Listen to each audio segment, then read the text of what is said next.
Hello, hello, hello, everyone. Happy 4th of July, 2021. I wasn't sure we were going to make it this far, but here we are.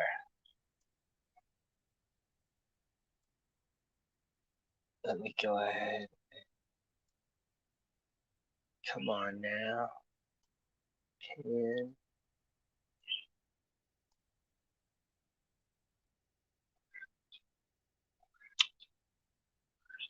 Let's see. We got Chewy, Michelle, Darlene.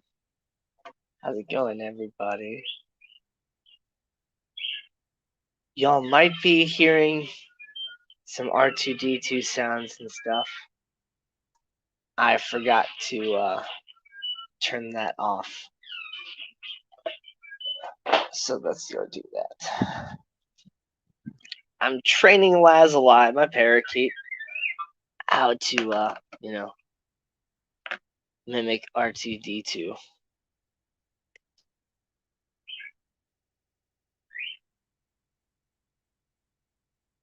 There we go. All right. Hey, John McKenzie, happy 4th of July. It's cool that you're potting plants, Darlene. What plants did you have? I mean, of course, you can't answer because you're lurking or whatever, but I always love getting new plants. Crebensis27, how's it going?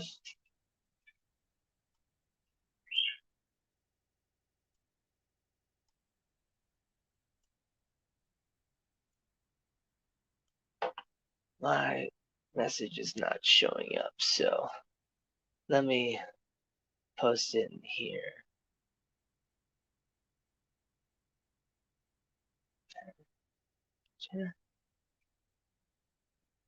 There we go.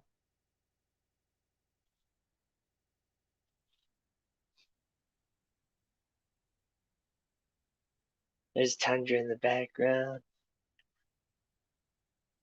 So I thought, there we go. Now I can pin it. I thought today I'd do a fun 4th of July stream. Just to kind of celebrate, because I didn't really have any plans for today. And I know that there's a couple people that are still streaming and stuff. And I'm getting really close to 200 subscribers. I'm at 188 right now. So I'm hoping through the help of everybody sharing this stream out and stuff, we can get me up to 200 subscribers before the end of this stream. Well, I tell you what, Danny, come up with us next Saturday morning if you wake up early enough and hang out with me and Mr. Manifesto. We'll get you a couple of subs. Sure. I always try and come and hang out when I can. So how's your 4th going, man? You're hanging out in, what is that, your kitchen? Yeah, I'm in my kitchen right now. It's going pretty good. Pizza, will you? I mowed the lawn today, did a lot of work on the garden and my fish tanks and stuff, got everything, looking good. So I'll be doing a little tour of all that here in a little bit. I know Father Fish is still streaming and stuff right now, so I'll wait until a couple more people start rolling in before I start doing a little walk around. How's the pond doing? It's doing pretty good. It's still draining itself every couple days or whatever, so yep, I definitely have to replace the liner. So next year, I'm just gonna it's automatic water changes. It's automatic water changes, right? I mean, right. It's the fish are happy, the plants are really happy, but yeah, I'm having to, put a lot of water into it. So hate it when that happens. Yeah, is your water where you live expensive or? No, not really. I just, I'm always trying to, not do anything to spend any sort of money if I don't have to.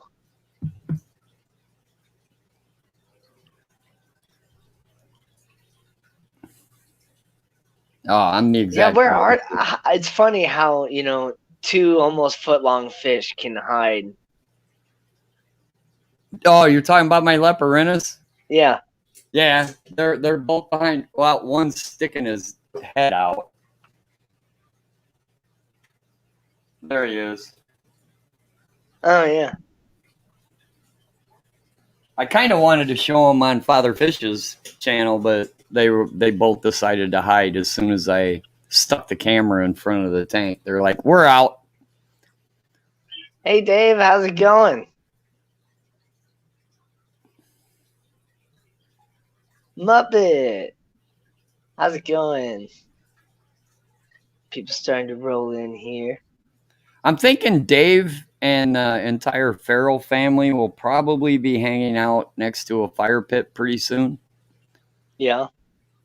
I don't know. At least that's what I would be doing if I was camping at the time. Oh man, yeah.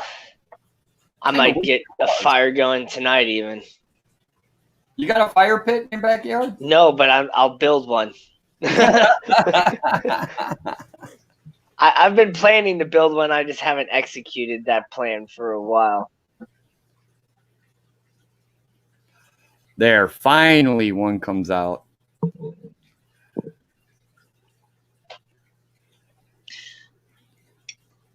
But let me go ahead and turn my camera around here and show my little 5.5 gallon tank here. God, So yeah, man. you probably can't tell it all, but I thinned out the crypts and Yeah, kind of except that thinned out some stuff and you can't even cleaned tell. up all the hair algae. Who'd you send that crypt to, by the way? I sent some crypts to Emily Stevens. Ah, okay. Met her from the Father Fish channel and stuff, and she says they're doing really well, which is good. And I thinned out some from the front here and took a couple and put them in my little outdoor tub. Yesterday, I believe, is when I did that. What's the thin green plant to the left on that tank? This one, Yeah. it's dwarf hairgrass. I'm not sure what the scientific name is, but yeah, it's dwarf hairgrass. It actually looks pretty cool. Yeah. I like that tank. That If you tank trim it down really makes me low, happy. it actually does look like a grass lawn.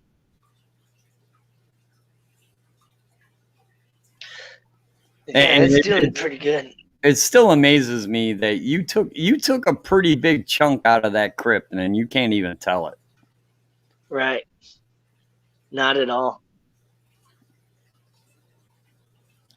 I mean, don't get me wrong, the beta is nice too, but yeah, I just like that tank. That tank makes me happy. Oh, me too. And it's like pretty easy to maintain. Did you buy that wood or did you find that piece? Oh, I bought that wood, and when I looked at it, I immediately got inspired, to do exactly what I did with it. Put the moss on top and kind of make this little like cave area underneath. And the betta really likes it too. Yeah, And that's the actually lotus what is my filling in. every time you show that tank, I like looking at it. It's a great looking tank. One of these Jenny! days, I'll make a tank that looks that good.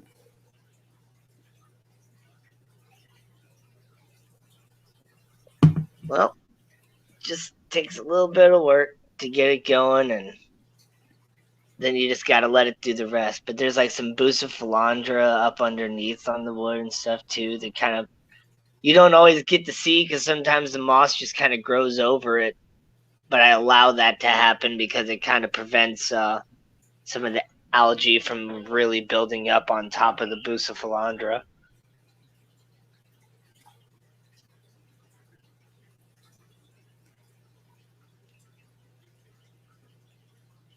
Oh, everybody's saying. I see Jenny Lynn came in, Muppet, John McKenzie.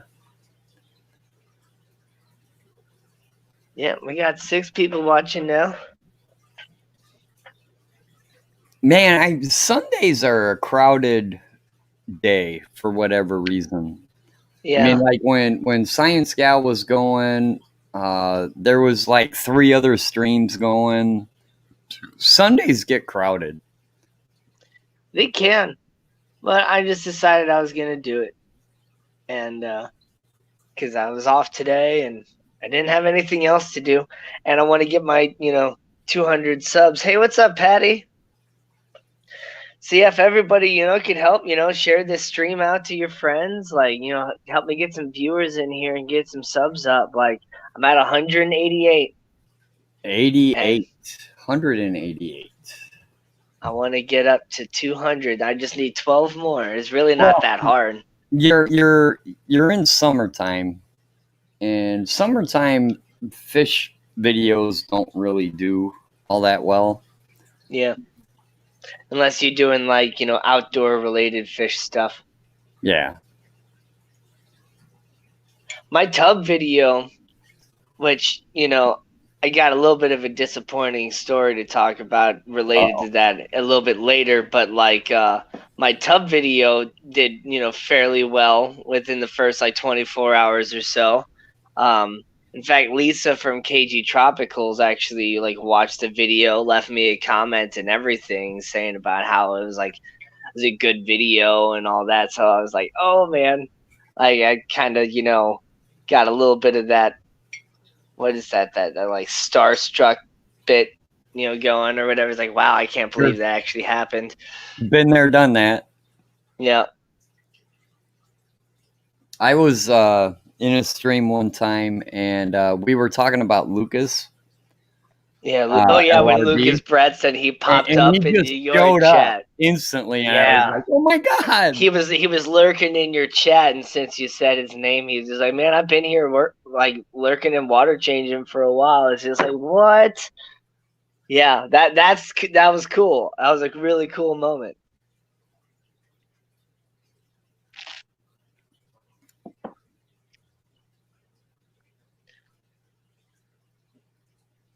But yeah, I don't know what happened to the beta. What do you mean? You don't know what happened? What happened to the beta? The next day, it was fine. I came out and it was, looking at you me, put and I him. fed You it put some him food. outside. Yeah, and I had like a chicken wire screen on top of it and stuff. Like I'll show you here in a little bit later, what I had, set up and stuff. But like I had like a lid on it basically, but there was a little bit of a crack in it, so I don't know if it jumped out. I don't know if a cat or a raccoon just kind of reached in there and pulled it out. But yeah, I can't find the beta at all. After Oh like man! the second day or whatever is just gone. Like, well, I don't know what happened to it. So Damn it! yep. And it's like I was kind of worried about it, outside and stuff, not so I with, the jumping and the predators, and that's why I wanted to make sure I put that chicken wire on top of it. But like because of the way I scaped it with a piece of wood, it wouldn't like fit on there snugly. And I should have just kind of redone it and made it fit a little bit better, but I thought it would be okay. So now I kind of need some ideas also on, what can I put in the tub now? Like, I want to put something out there. I just use it as a grow out. Any fry you have, put in there and just grow them out. Yeah, I'm gonna think about putting, a couple of the mollies that I have, in there. But I got a really nice crypt in there and a couple plants that I'm hoping will, grow really well in there. So that's good. What's up, Rico Stan? Dave said he gave you an extra sub through a different account. Oh, nice. I appreciate that. I've thought about that too, Patty, like putting one of the tadpoles out there. I also thought about, the white cloud minnows that I have in my little indoor pond. Like I have like 8 or 9 standard and then like 4 golden ones, like So maybe, catch the 4 golden ones and put them out there with, a tadpole or something. Like, I don't know. It's just, there's a couple ideas what I could do. Scott's Aquatics, how's it going, man?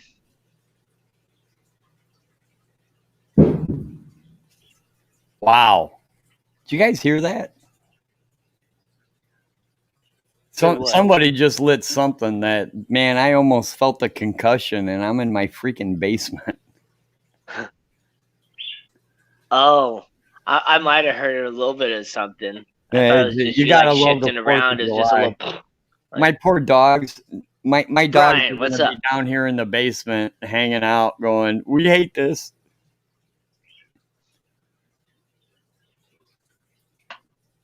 Please, how many people do you have watching right now? I think there's 11 watching right now. All right. Please, boys and girls, keep all your fingers and toes. Be safe. Don't get me wrong, I love lighting off fireworks too, but fireworks burn at 2,000 degrees, so even if you only hold it for a short second, it's still 2,000 degrees for a short second. You can get 2nd-degree burns in just 1 second. So keep all your fingers and toes. Right. If you're going to shoot fireworks, do it responsibly in a large field, and straight up in the air. Man, I live in this city.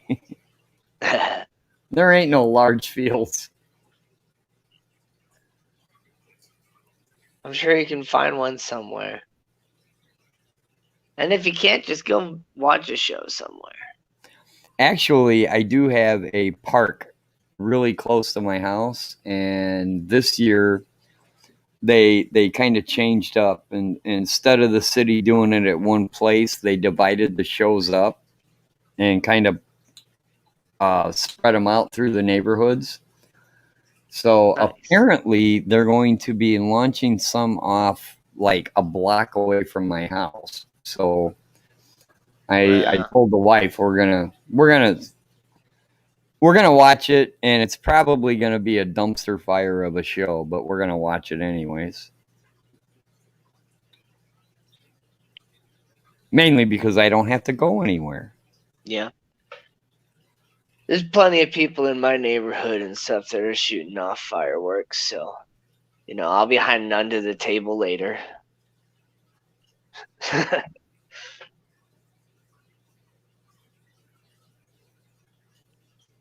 What's up, Petro Man?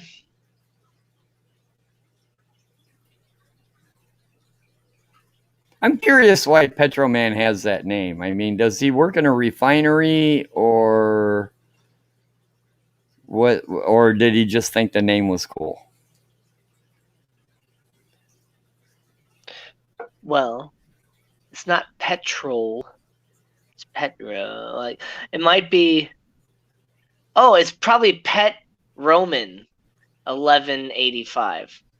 It's probably not Petro Man. It's probably Pet Roman. I didn't even my brain didn't even go with that. Could be right. I don't know. Maybe he'll say how he came up with his name. Navy nickname back in the late 70s. Did you refill jets on an aircraft carrier or something? Because that would actually be cool. Yeah, it's probably something that he did.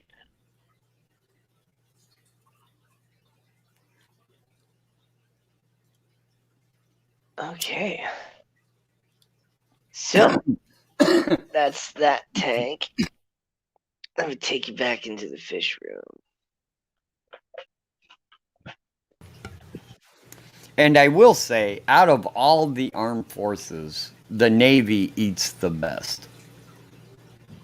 Man, Navy cooks are the best freaking cooks.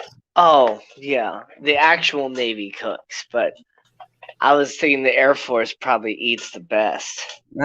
Just because of, the situation. You're right. The Air Force does eat really good. The Air Force eats way better than the Army does.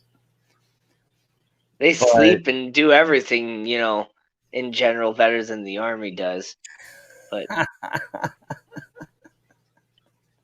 what's up, Fishy Biz Aquatics? Oops, how's it going, Drew? my fish tanks aquatics has actually got some points, And my right? fish Yeah, tanks?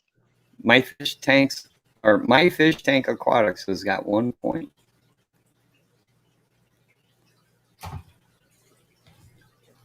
I don't know if you know, but I got this thing going on that Your game, yeah. I got a game kind of going on.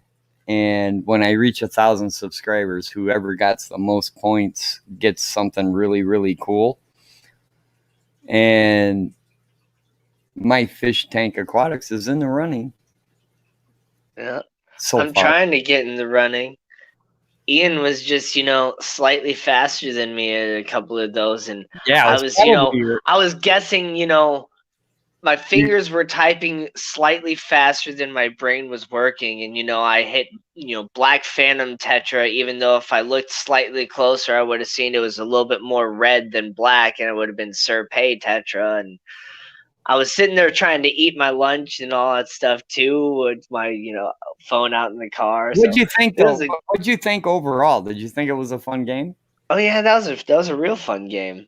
All You right, know, I'm gonna so for definitely those of do you that more. don't know, yeah, Terry's doing like he's got a couple different games that he's done with the overall like standing, to win. But one of the games that he did was like a guess this fish sort of game where he showed a picture of the fish, but it's not like a full picture of the fish. Like we're talking about like a close up of the tail fin or just the dorsal or something like that, just showing like a close up of a specific pattern on the fish or something, to where it's just like the first person who guesses what the fish is just from that close up image like gets the point. And it's a pretty cool little game there.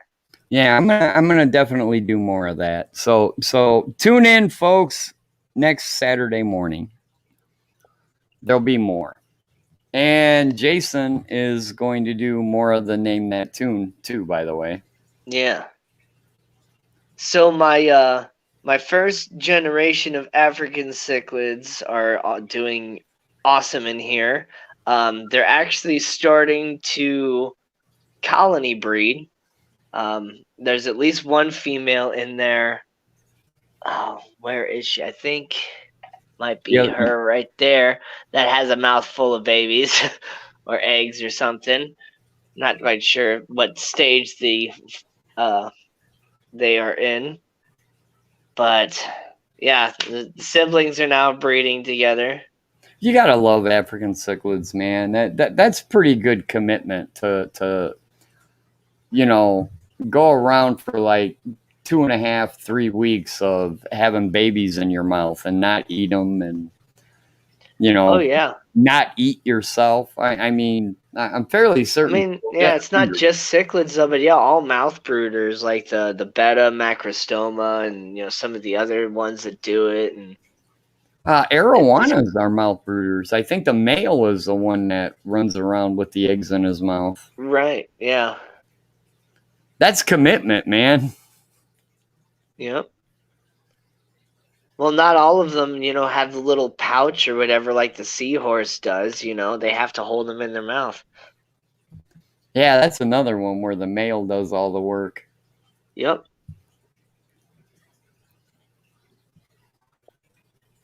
These guys are all doing awesome. Oh, it's her down there.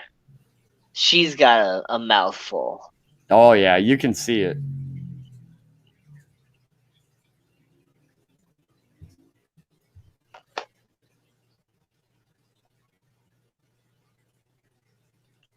I'll be right back. Ames, how's it going? All right, so gonna pull myself up to big screen here. My brackish tank is doing awesome. Xanadu to do da day. What is up on this Independence Day? We're up to 16 people watching. If all of you could, help a brother out, share this stream with your friends. Help me get some, more people watching, get some more subscribers. Currently at 189, trying to get 200 before the end of this stream. So, that would be awesome.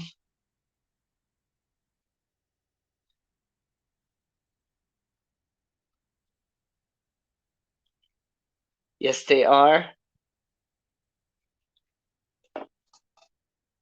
Father Fish, how you doing? I'm glad you showed up. I guess your stream is over now.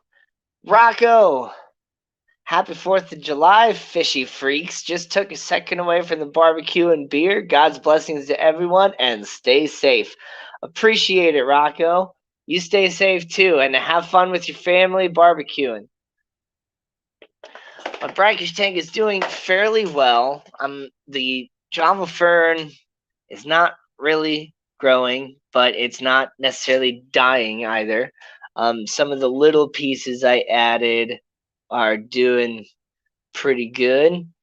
This one I think is almost stuck into place now. Hopefully it won't fall off. I had a couple issues of it just like continuing to pull itself away from being wedged into the rock, and I don't necessarily want to drain the tank all the way to, just glue it on there. Just wanted to wedge itself. A couple little pieces there. I'm having a real hard time keeping the slime algae from growing on top of the Java Fern, but I just kind of keep pulling it away. It comes off really easy. I just can't get it to stop growing. Another little piece there, little piece there. I added some Vallisneria, like little tiny pieces of Val that I pulled out of the tank at the store, see if they would grow. They haven't like fully died yet, so I'm not sure if they're gonna fully transition or not. But you can see the awesome roots going on this mangrove over here. Got some decent little growth on top. And Bumblebee Goby. She's happy. There's another female right here. There's a male in the back there, and got another male in here somewhere. Nerite snail up there. That mangrove root's doing awesome. If you look underneath, it's really cool down there. And then that mangrove is probably, the best one that I got. It's got a whole bunch of crazy cool roots. I'm really excited to see, when those roots start to get thicker, if that's how it grows and stuff. This is my first time growing mangroves, so I'm not quite sure how it grows. I know I originally had them supported on the top, but now it's it's fully supporting itself. It's just kind of resting on the side there a little bit, but it got up to 3 leaves, and then I kind of tops the new growth there, so I'm hoping it'll kind of start to shrub out a little bit and kind of keep down and short. And eventually I'll completely take the lid off and, mount a brighter light on top and get, nice bright light for those mangroves and stuff. But they grow a lot different than I thought they would out of the water. Yeah. I thought they'd look different. Right. Yeah, I don't know. That's how they're growing for me, at least. Rocco stopped in and said hi. Yeah, he did. That palm type tree thing that I got here, not quite. I don't remember what type of palm this is. It's doing really well here in the corner. This tank is just insanely overgrown, and I love it. All the different type of hygrophila just growing out the top. The pothos that are just growing everywhere. It's awesome. It's just so full of plants in there. there's a little bit of algae down here on the bottom with this dwarf sag, and it's not necessarily looking the best, but I don't really. It's all right. No, I love dwarf Sagittaria. It's one of my favorite plants. I just think it's a really cool, like overgrown, full ass jungle of a tank. That is You a almost good can't even see the driftwood in there and stuff. It's just cool with the shadows and everything. That's a tank you put Batis in, and then you'll never see him. Right now, there's just one smaller convict cichlid in there. I had a betta fish in there, but he didn't. I don't know what happened to him. He just was gone one day. Here's my tadpoles, the two that I got inside. Stephen P 2003, fish tuber. How's it going, buddy? I still want to see what those doggone things grow into. Have you figured out what they are yet, or no? I'm almost 100% sure that they're gray tree frogs, because this larger one is starting to kind of lighten up and look more like, with a little bit of pattern and stuff. It's kind of hard to see on the camera. It's more easy in person, but they did start out like kind of little small and, brown. So they could easily be confused for, toad tadpoles and stuff. But I have so many tree frogs around my house. I have one that always is like always in front of my house, like on my front porch. I posted a little short about him last night. He was just hanging out on my hand, to keep warm because it was a little bit cooler last night.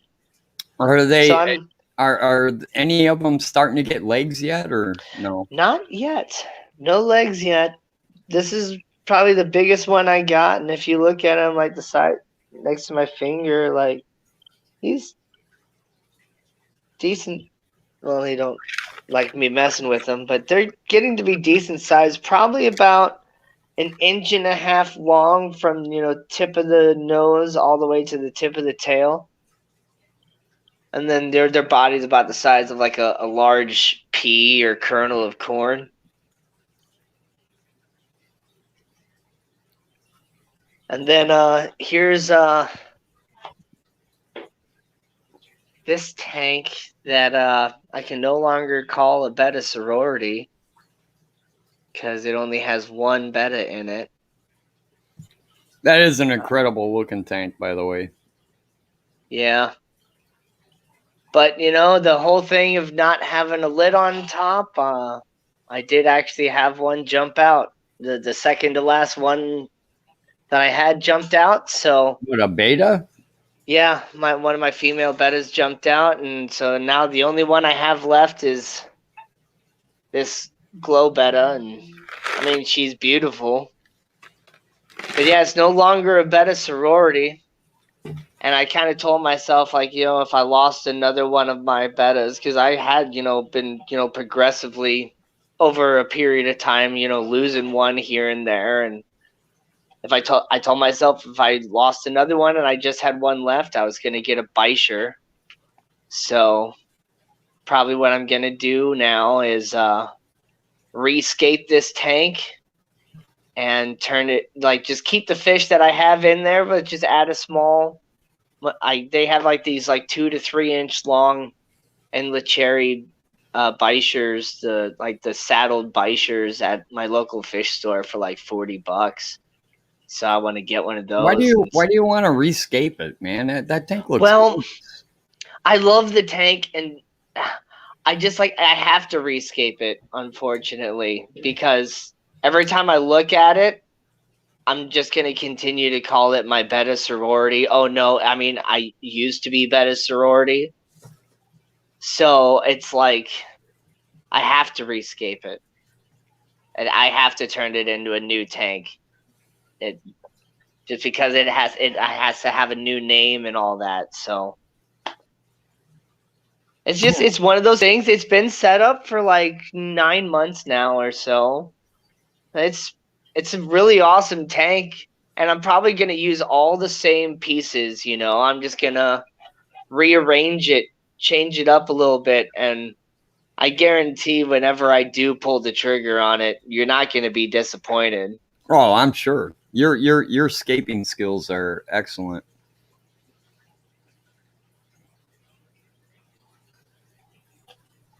That's Okay. actually one of my downfalls. Actually, I just make boring tanks because I don't concentrate on the scape. I concentrate on the fish, and it's yeah. I just all my tanks look stupid compared to tanks like yours.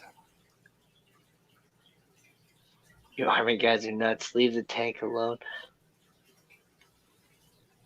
I could just leave the tank alone, but I don't know. I'm also like, I really do like it, but I am a little bit bored with it too. So I just want to change it up. I got videos about it. It's never going away. But anyway, I've been adding plants to this 29-gallon here. The little, these are my OBs babies that I got. You can actually see little spots on them already. Those are baby what? Baby OB peacocks. Oh, okay.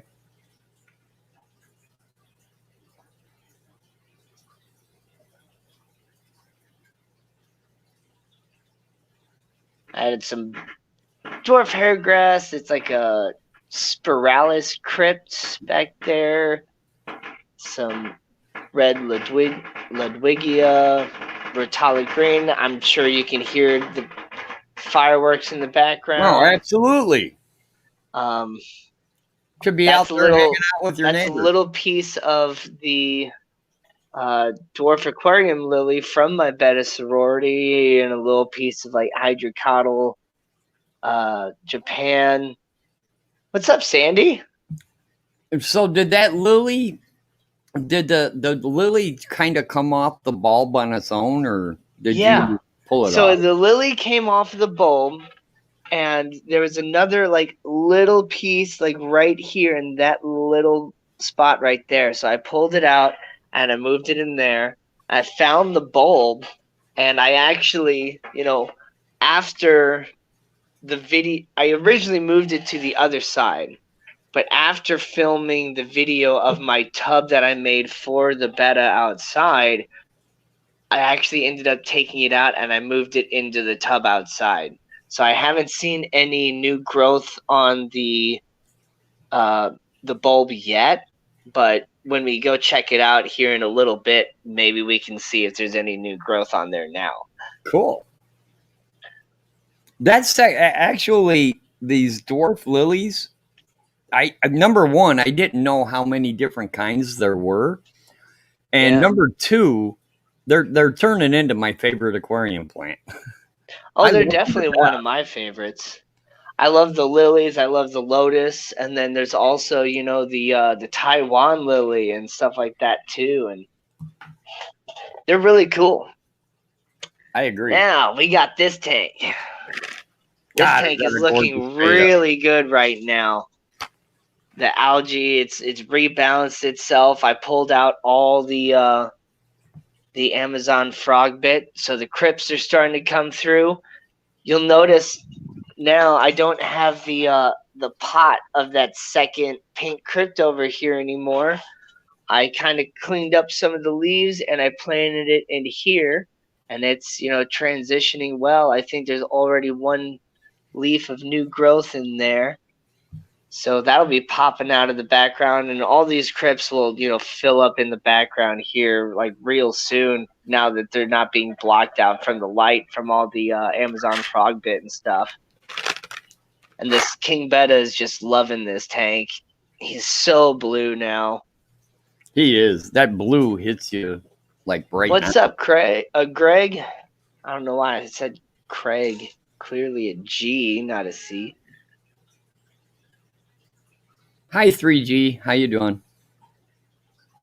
Oh yeah, coming up for a good shot there. Let's flip around to this side.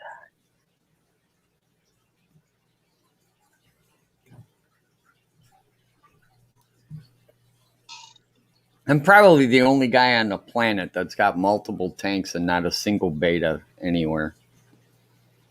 They're one of my favorite fish, and I've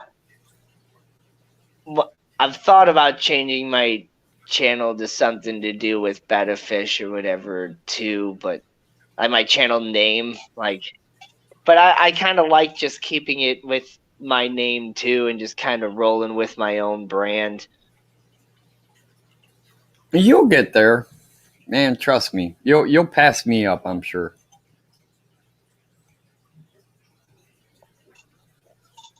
But I did find at my local Petco, I found some variegated Anubias nana, variegated in a tissue culture.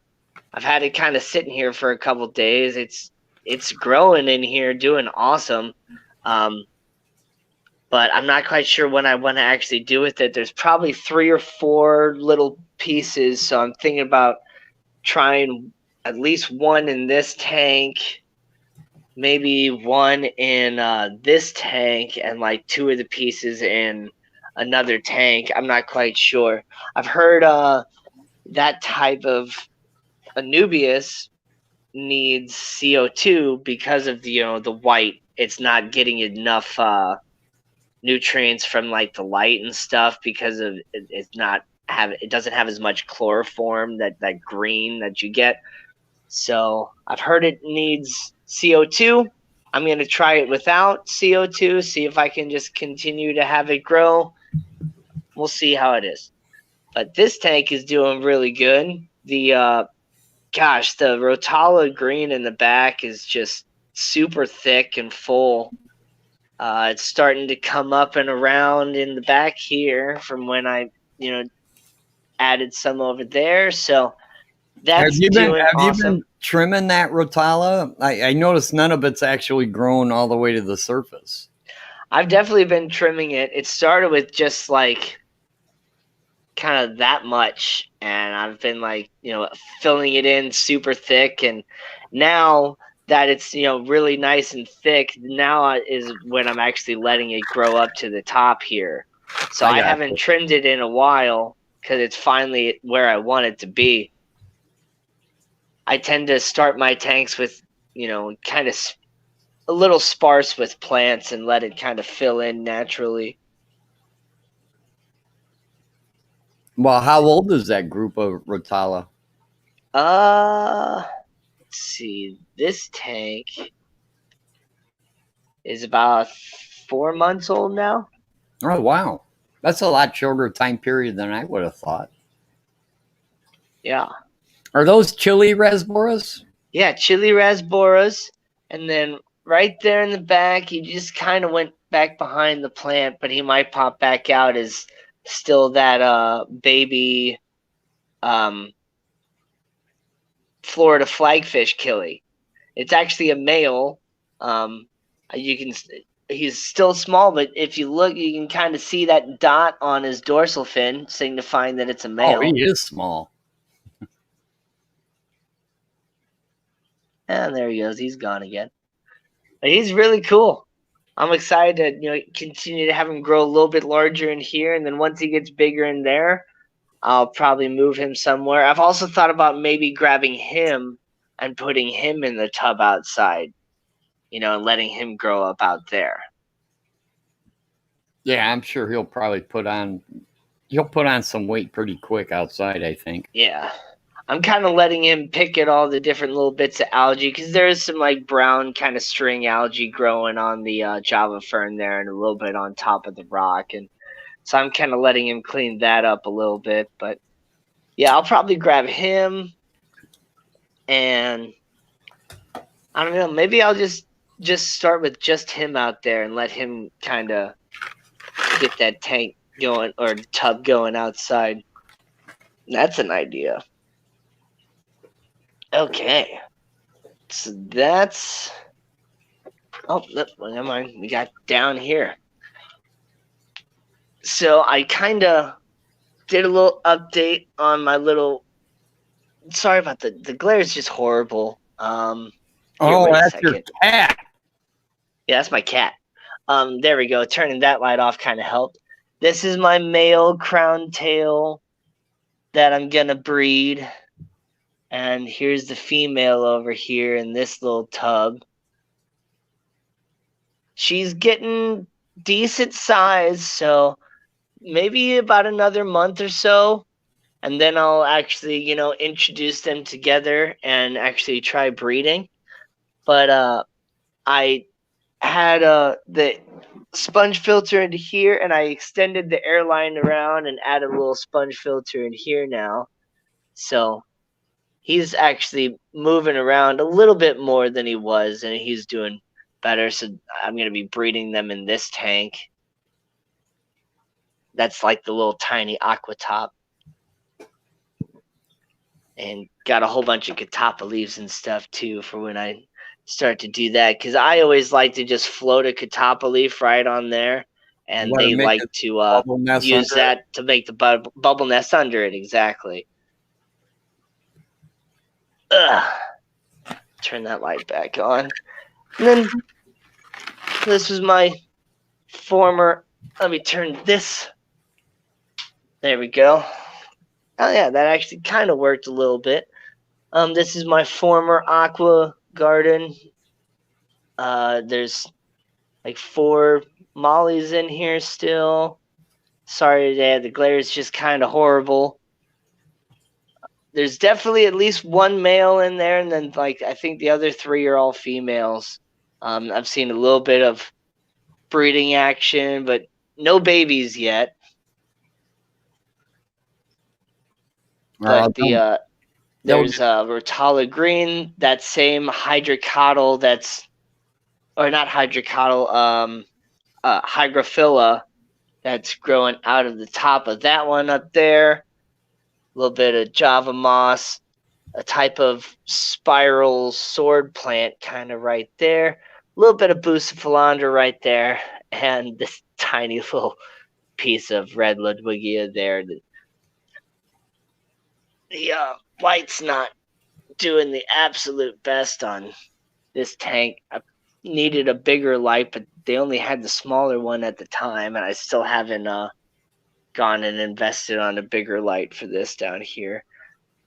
Java moss in a cup that I'm transitioning into brackish. I'm slowly taking out a little bit of water and adding a little bit more water from my brackish tank into there every day or every other day or so.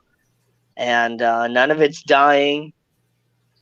So here real soon it'll be like full brackish, and then I will actually introduce it into my brackish tank, and hopefully that will help, add more plants and vegetation in there to help battle that slime algae that continues to grow.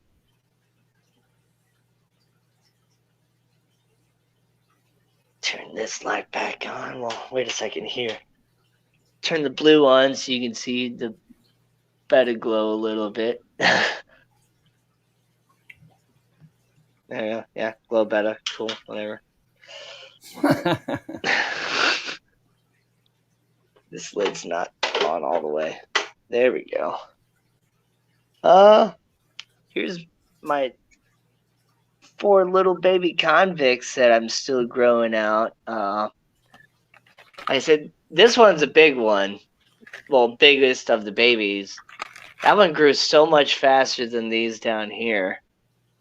And so I'm still waiting for these to, figure out which one's a male and which one's a female. And then the others will be used as food. And then the male and the female will, raise babies so that I have food for my other African cichlids and stuff. Because these guys like to eat live food. They've been eating, little convicts and stuff from the store already, eating my coal shrimp and stuff like that. They definitely know that you are the bringer of food. Yeah, but they also know that I have a scary net. They all went to the corner. They also know I have a scary net. Except the little ones don't care as much because they haven't been pulled out of this tank yet. Yeah, they'll learn. They'll learn the they'll learn. scary net thing You'll eventually. learn your way when you get pulled out to go to the fish store.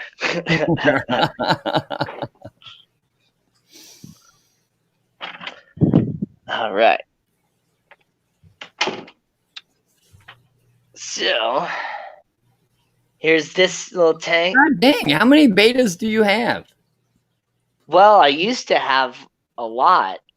Now I have, let's see, this one, 2, 3, 4, 5, 6. 6.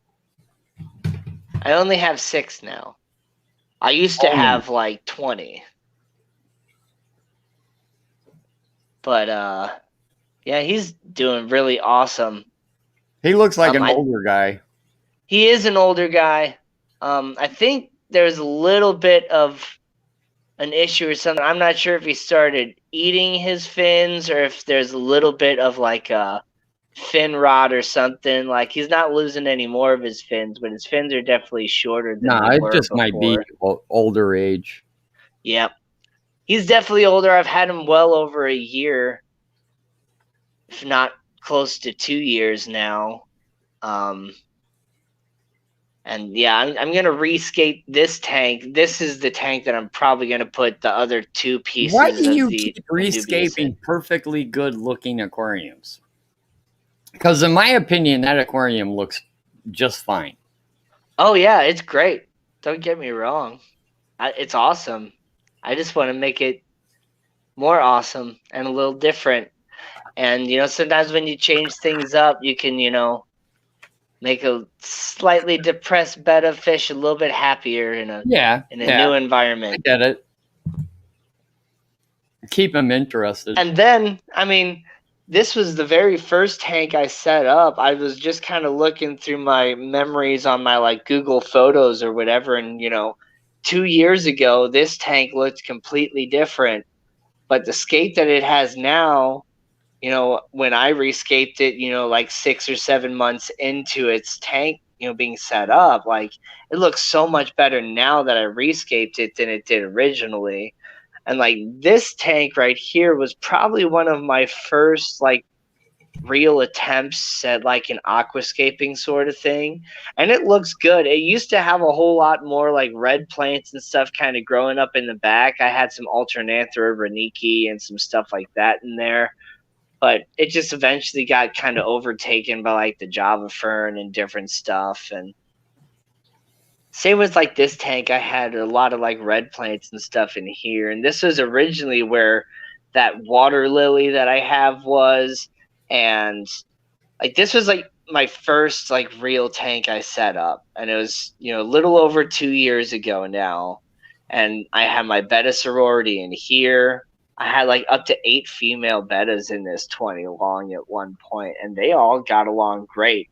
But then I wanted to, get more, and I wanted to give them more room. So that's when I set up that 40-gallon breeder out there. And then after I did that, I rescaped this whole tank and turned it into, the threadfin rainbow tank. And there's still some like pygmy cories and stuff in here.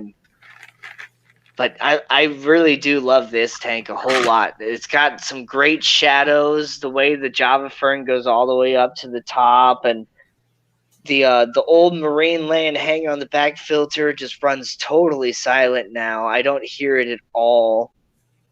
And gosh, it just like there's little bits of light that comes through and little shadows and stuff. It's so great. I love this tank a whole lot. And so that's why I like to rescape the tanks, because I make them better when I rescape them. I look forward to seeing it. That's for sure. But I'm still gonna, it's not gonna be right away. Did you have any luck?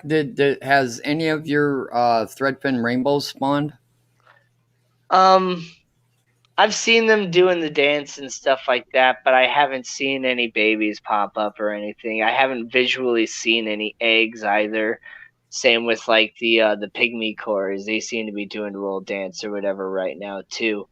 But yeah, if there's anything popping up, they're probably just getting eaten Because Unfortunately, my experience with threadfin rainbows is, number one, I love them to death. They're a fantastic fish, and when they do that little telegraph thing with their fins, I just love it. Unfortunately, I had all males. yep, I didn't have a there's 2 single males and female I in the got bunch. 3 females in here, but yep, I haven't seen any babies. And I might have to, since I don't have like an actual quarantine tank anymore, though I could just set up a tub quarantine tank. One of my males, this guy over here, he's eating and stuff, but he's starting to look Thin? a little like thin, yeah, like he's got worms or something. So he's completely hiding behind the Java Fern now. So yeah, I might have to pull him out and deworm him. Patty would There like he to is. know, what size is the tank that beta was in. I'm thinking the 5 gallon. This one right Yeah. here. That's a I think a 2.5 gallon or a 2 gallon. It's the Fluval Spec 2 or whatever. It's a small Fluval Spec, not this Fluval Spec 5, but it's kind of a cube. And yeah, he really likes it, and it looks awesome. And just like I had this desk in my bedroom and a 20 long, and it fit perfectly right next to the 20 long. It is. The tank looks bigger. I thought it was a 5. No,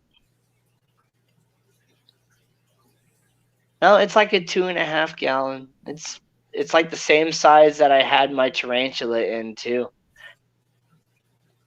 Wait a minute. You have a pet spider. I used to. I don't anymore. We It can't be didn't. friends anymore.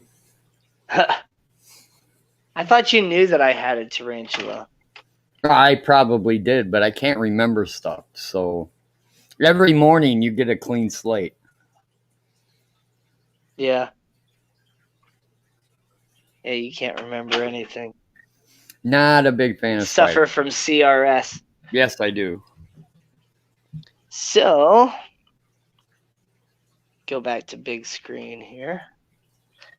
Here's my little shrimp vase or vase. I don't know why I said vase. I always say vase. But there's little bitty shrimps all over. There's originally like 3 shrimps I added into here, 1 male and 2 females, and now there's, well over 50 that I've seen at least. Is that a dirt substrate or a commercial substrate? No, so it's gravel and then some sand and then some more gravel and then all the plants and stuff. But when it was just like the gravel at the bottom, I basically did like a water change on a tank and like just pulled out a whole bunch of nasty gross stuff, cleaned the sponge on the pre-filter and everything, and just basically added the nastiest water down here at the bottom and just let it kind of sit for a while, and then add a little bit more after a week and just let it sit for a while. And I basically seeded just the substrate for about a month to almost 2 months before I actually filled the whole thing up with water, added all the plants and everything. I got you. And honestly, this is probably the easiest tank to maintain. I pretty much just fill it up. I rarely trim the plants even. It just kind of sits in a state of almost homeostasis where the plants just grow very slowly, but they still grow. I mainly just have to like trim the rotala and just kind of keep the moss in check here and there. And sometimes the hydrocotyle Japan will kind of start to grow up to the top and eventually reach the surface. And I'll either just push it back down or cut a piece off and add it to another tank or something like that. And there's some Anubias kind of in the center there, Anubias nana petite. And then I recently added this air plant here onto the outside, just kind of glued that onto the tip of the piece of wood. We'll see how that goes. And I really like this little guy. I said I pretty much just top it off. I think I might have seen like one little baby shrimp in here that was like slightly darker, and I might have to pull that one out. But other than that one, every little baby shrimp I've seen has that really nice like dark blue of like the blue velvet shrimp. So my shrimp are, breeding 99% true. And so that's awesome.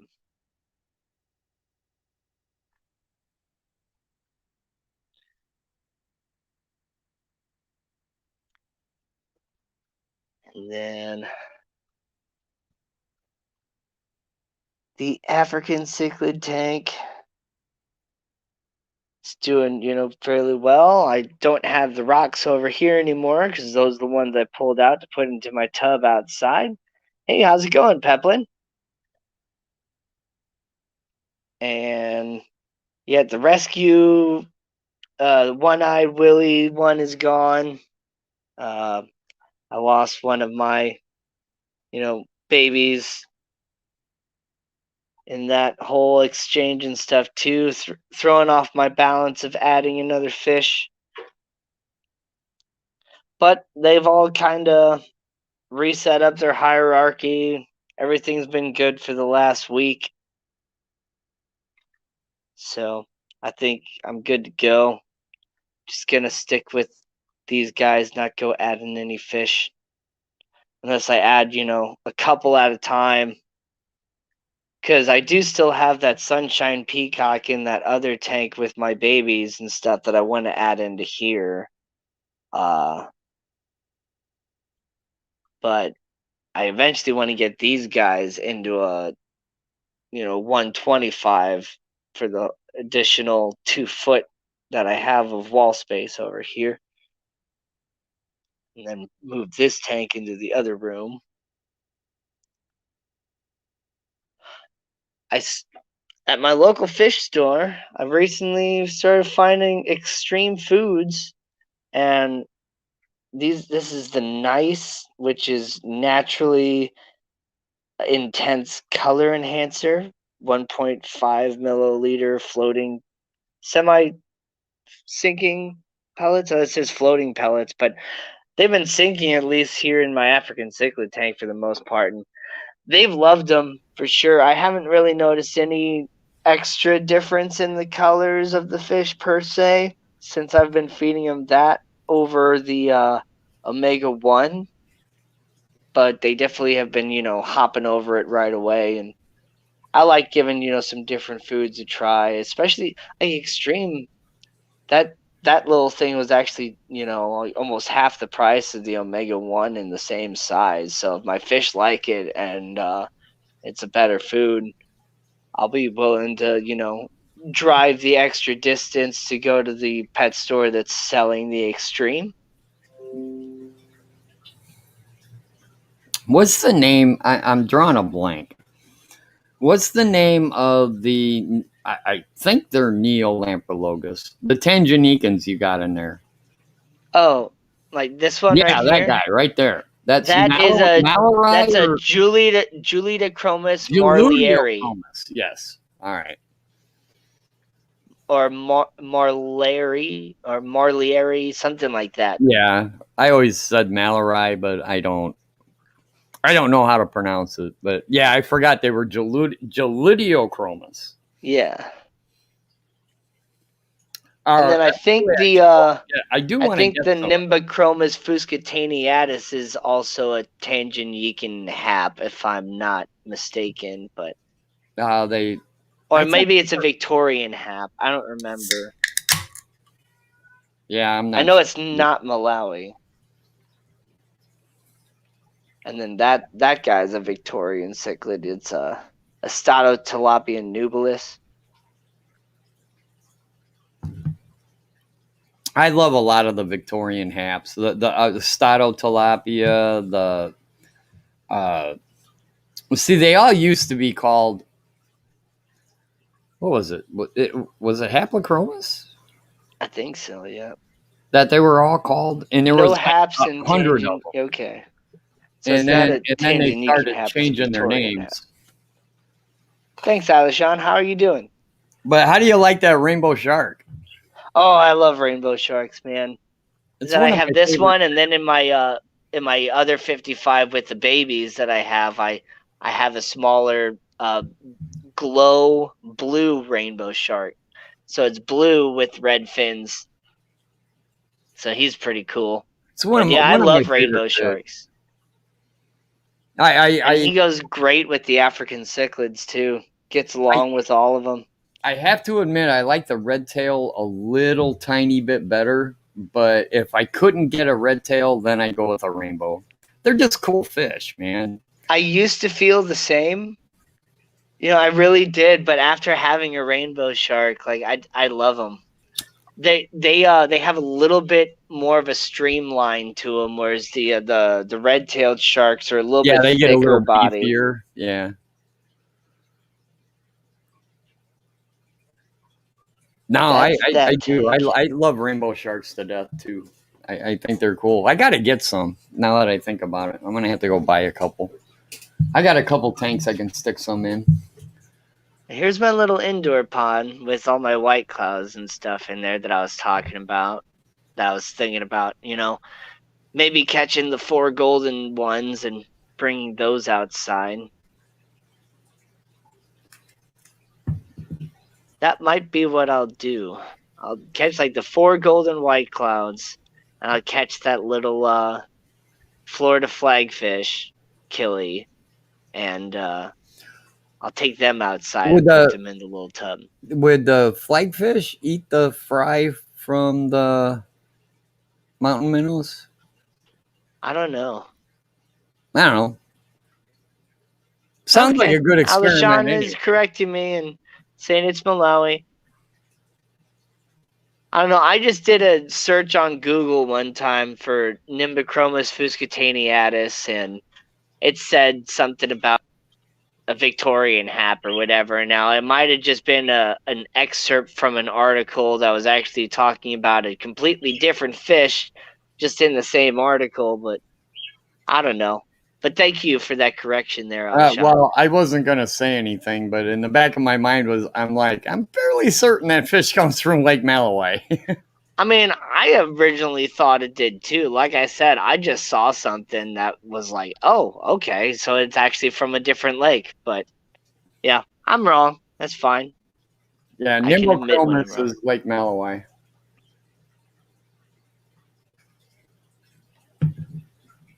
There's actually, I do lie when I say I have 2 tadpoles that are inside. There is actually a tadpole in here too. I thought the white cloud minnows killed it, but I don't see it all the time, but sometimes it randomly pops up and will be on the side, kind of nibbling at the algae and stuff. And I see it mainly after I do a water change on it and stuff. But there is still a little tadpole in here. Oh, that's cool.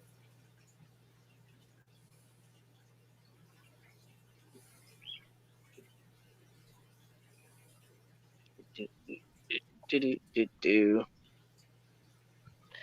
1 hour in. Hey there, Dee Dee. How many subs did you get so far? Let me see. What does it say on YouTube?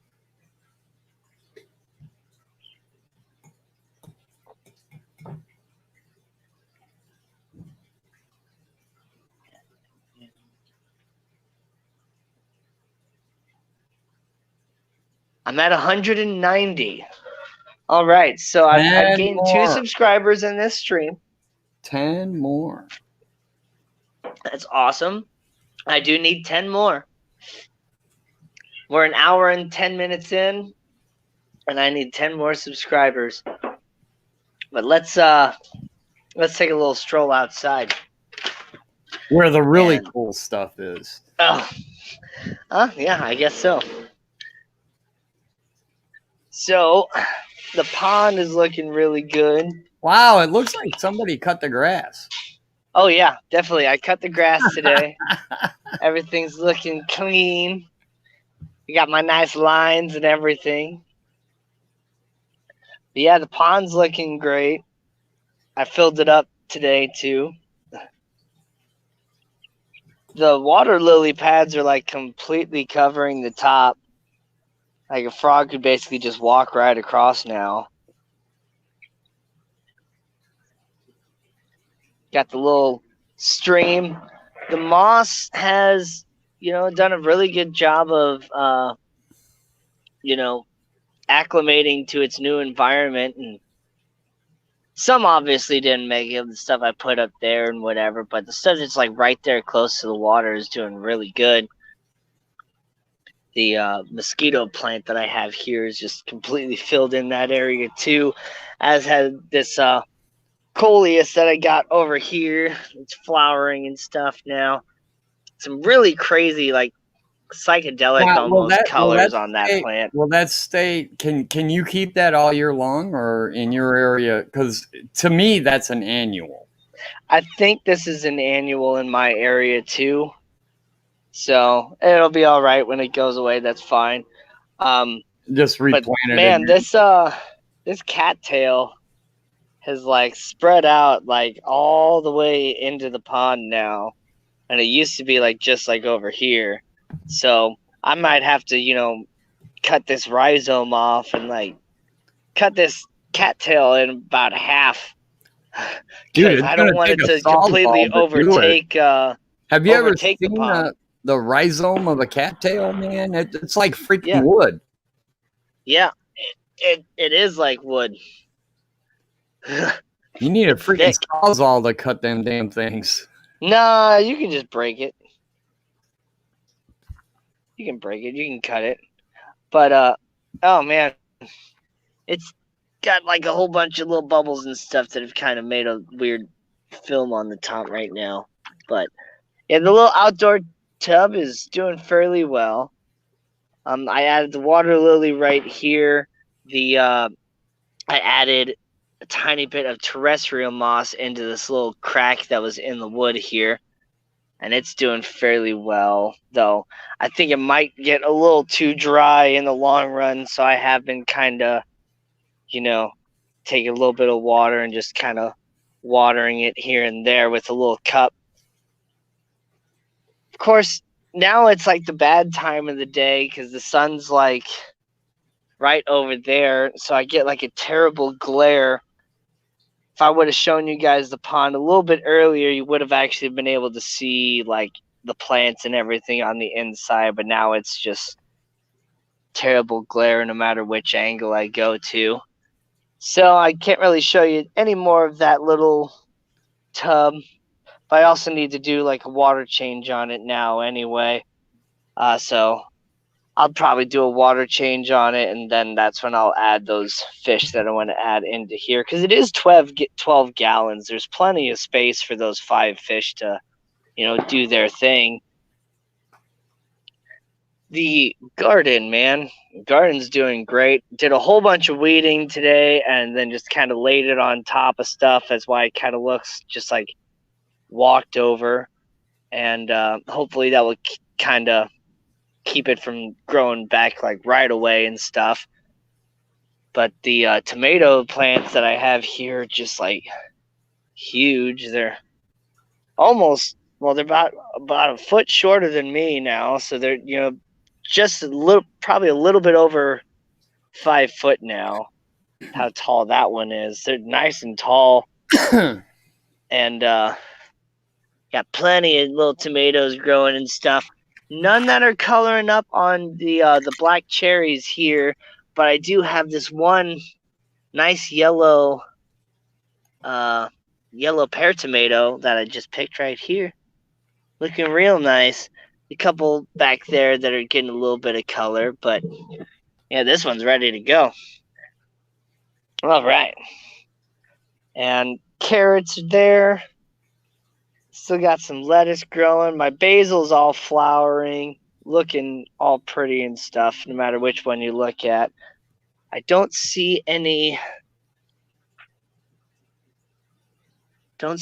ghost peppers yet. I still got flowers on the ghost peppers. I do have a couple Thai peppers. This one's halfway red, so it's almost there. Basil's looking good still. Dill is at the point where it's wanting to start flowering, so I've had to keep kind of pulling that off. My cucumber is also just a little bit over 5 foot now up the trellis, so this one on this side is still shorter, but I do have an actual cucumber here that might be ready to I pull. would It's starting to yellow now. I would name that cucumber Rico. Okay, I understand that one. We'll keep that one. Deborah Dee said that her husband just subscribed to you, only he Excellent. doesn't know it yet. Oh, okay, cool. I love those types of subscribers. Those are the best ones. My corn kind of fell over with the storms and stuff that we had. I did already pull some of it.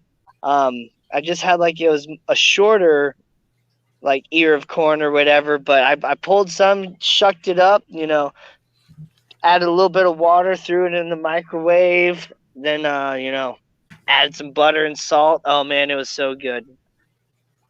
And then blackberries. Look, got one ready right there. Love blackberries.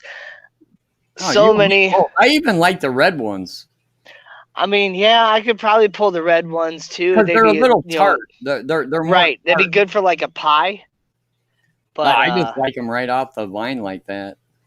But yeah, I kind of let them go. But man, you can see the red everywhere. There's so many of them just ready to be picked, almost And you said those don't have thorns, right? No, yeah, I have thornless blackberries, but there's still seeds on the inside. And then my lemon tree here is doing really well, as is my blue star juniper. Strawberries are kind of overtaken by stuff. I did pull this whole pole up and fixed it, and then when I watered the strawberries, it pulled it all the way back down. So that one's almost ready to go. I'm gonna leave that one until tomorrow, though. And that's it for the strawberries. Yeah, that poor pole. Gooseberries bushing out. They got little spikes, so I don't want to really touch that.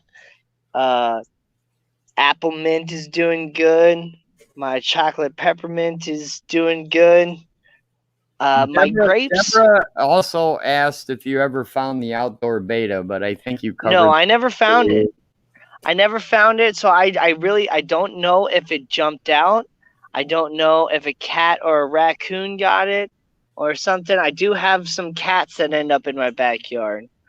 My grapes lost most of their leaves. I'm not sure if that's somewhat normal or if it's dying, but it's still got leaves and they look kind of new and good. So I'm just kind of leaving it there. But so as far as my outdoor tub with the lid thing, so I made this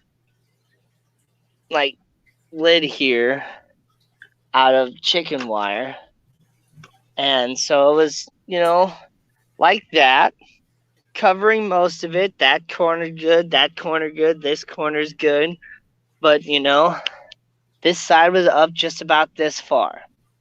So either it jumped out, which is possible, or without, shifting all this, maybe the betta came over here in the corner and a raccoon or a cat just reached right in and pulled it out. But I mean, even though it's a mostly white betta, if it dries, it's not going to look white anymore. So I don't know if it's still somewhere on the ground and I mowed over it or what, but it could have been a combination of the two. The doggone thing could have jumped out and then a raccoon ate it. Yeah, exactly. But then it's that same day that I fully was yeah, he's definitely not here, was when I went inside and was checking on all my other tanks after getting home from work, and I saw them my second to last female betta had jumped out of the sorority as well, and she was all dry. So, yeah, it sucks, man. But that's that. So I'm just keeping the lid thing off of there now because there's nothing in there now. So it's a free drinking bowl for the raccoons. Right. With nice, clean plant water and stuff. Elderberry that I put here has come back full force now. Is doing awesome. Got all these little flowers. So I'm not sure, because none of my other elderberry is flowering. So I'm not sure if it's going to be able to actually pollinate or not. I'm not sure if I'm going to get any real elderberries this year or not. But I got flowers. That's cool. What's up, Herp Diversity? How's it going? Patty, It Patty. was a bad couple weeks, a week ago. None of that really happened this week. Well, I guess it's Sunday now, so it's the start of a new week. It all happened last week, and then the week before that was when I've lost a lot of fish over the last couple weeks, yeah. But it's just how it goes sometimes. And then over here, I've been pulling a couple blueberries off already, but I got a whole bunch of these that are nice and pink, starting to ripen up and stuff on that bush. None of my other bushes have anything on them at all, but I do have these Viking berries. Haven't tried any of those at all. They're tough. Are they freaking edible? Yeah, but they say they're kind of tart and stuff, and then they're pretty tough. So I haven't. Let me try it. Oh God! Now we're gonna watch Danny fall out. Yeah, it doesn't really get ready to call 911. Doesn't really have much flavor to it. It's kind of a weird pod. It wasn't even very berry-like. It was almost like styrofoam in texture, with a little bit of flavorless type, semi-sweet juice. It was like a LaCroix of a berry. Mostly watered, tiny bit of flavor. But no, it's all good. I like my styrofoam. I'm gonna eat that blackberry though. Orange slices. Oh, eating the blackberry after that though, much better. Yes.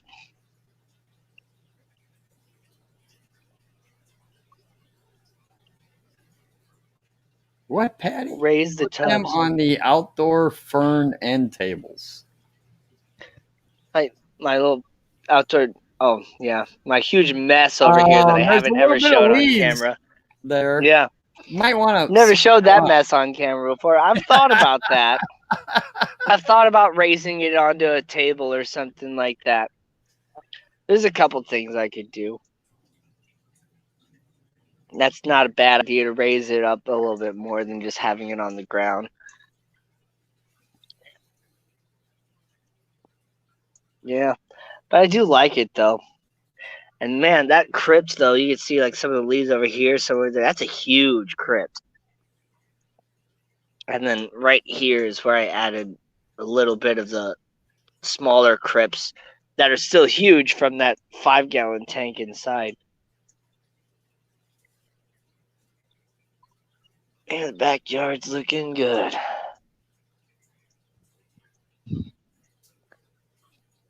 Oh, and bucket of tadpoles. The elderberry in here is still doing really good. A little bit of cat in there, good. Frog bit's good.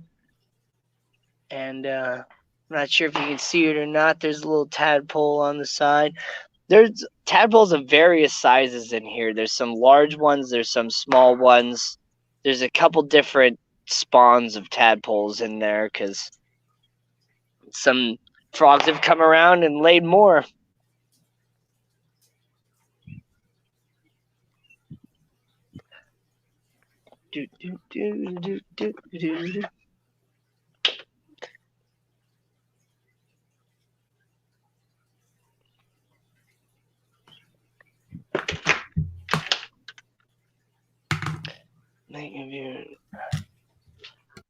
Yeah, that's not a bad idea at all there, Patty, to kind of raise it up, put some tables, well, put some chairs around it and stuff.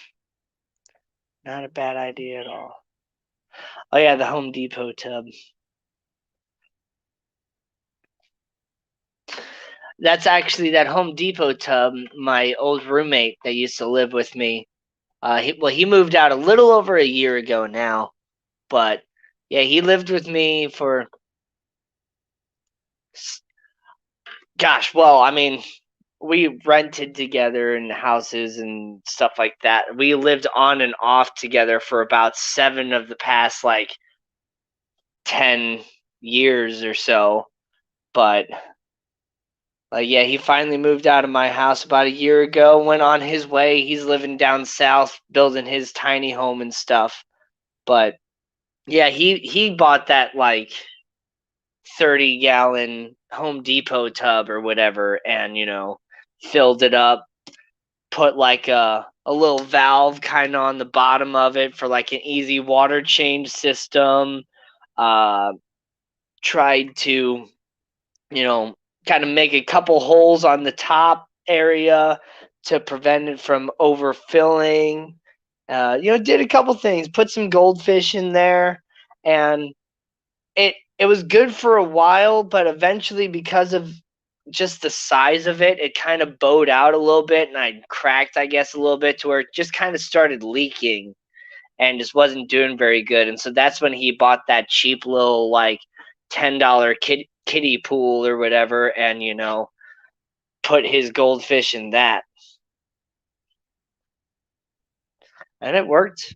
We put one of those Marine Land Penguin Pro 350 hang on the back filters on the side of it. Just took the extra, the extension of the intake tube off, and just had the short extension on there, and it worked. Had a couple guppies in there too. Nathan Fishboy, g'day, how's it going? Let's see, it must be first thing in the morning over there in Australia, right?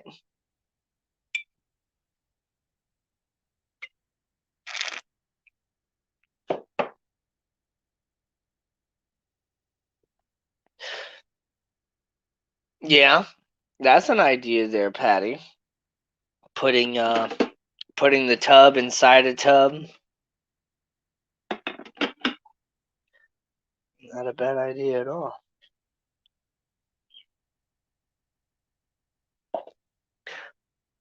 A real fish boy. 9:40 a.m. What?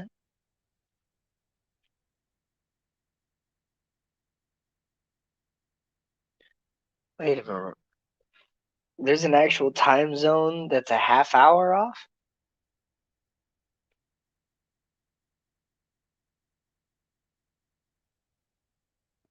I thought the time zones were every hour.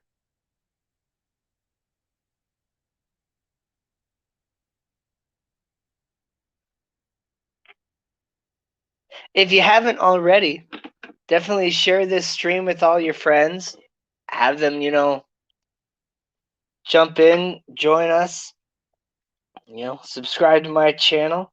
Trying to hit, 200 subscribers. Also hit that like button.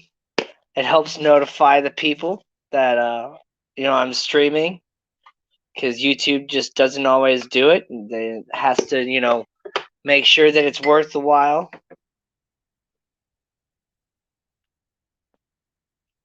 Half-hour increment. Okay. That's crazy. 8 away, so I'm at 192 now. That's awesome. Okay. We're getting there. We're getting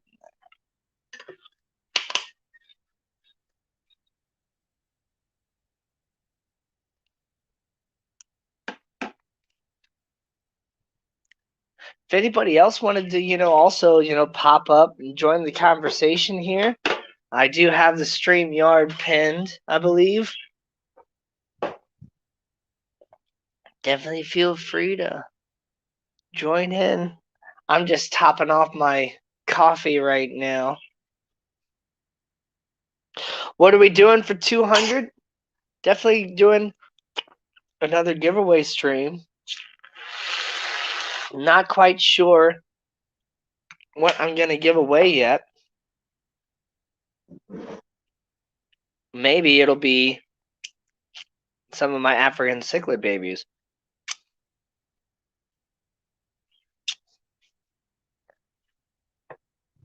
Because I do need to try shipping fish. And what better way to try shipping fish than to do it for a giveaway? Because then, the financial responsibility falls on me.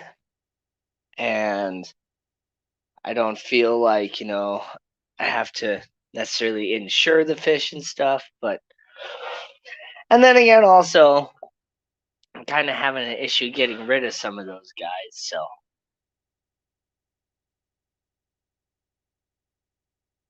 give away like 6 of them. Definitely, a couple males and a couple females. I don't have any special needs fish.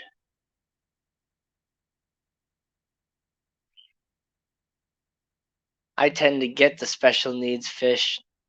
And then the last time I got a special needs fish, I ended up losing 2 of my other African cichlids on top of that fish. So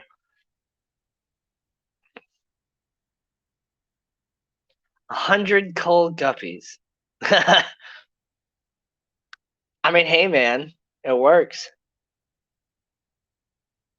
All right, what'd I miss? Oh, not a whole lot. I'm up to 192 now, unless it's updated again. And I've been kind of talking about, what I'm gonna do once I hit that 200 mark. I'm definitely gonna do another giveaway. I'm not 100% sure what it is, but I've been thinking about, probably giving away, like 6 of my African cichlids, my first spawn. Because they're starting to breed and stuff now. They're about 3 inches.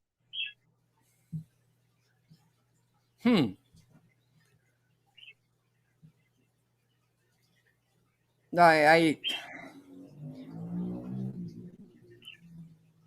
yeah. I don't know. We I need to try I need to practice shipping some fish, and what better way to do it than through a giveaway too. I like Patty's comment. That's a song, candy? by the way, isn't it? We want candy. Well, it's I want candy, but yeah. I do have. I have the hot tamale jelly beans, the red cinnamon jelly beans. I'm not a huge fan of red cinnamon. Nah, it's good stuff, man. I'm fairly certain the song sugar. was not talking about jelly beans, but nope. Anyways, it's talking about something much different than that.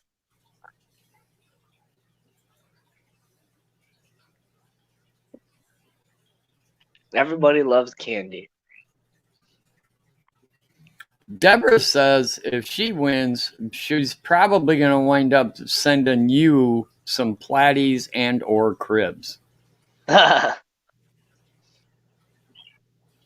You know what, though? Maybe I'll send people some plants. Plants are a little bit different than sending fish. That particular, what we're looking at right now, that particular, damn it. Crypt? Yeah, crypt. That particular Crebensis was pretty damn popular there for a while. Yep. Yep.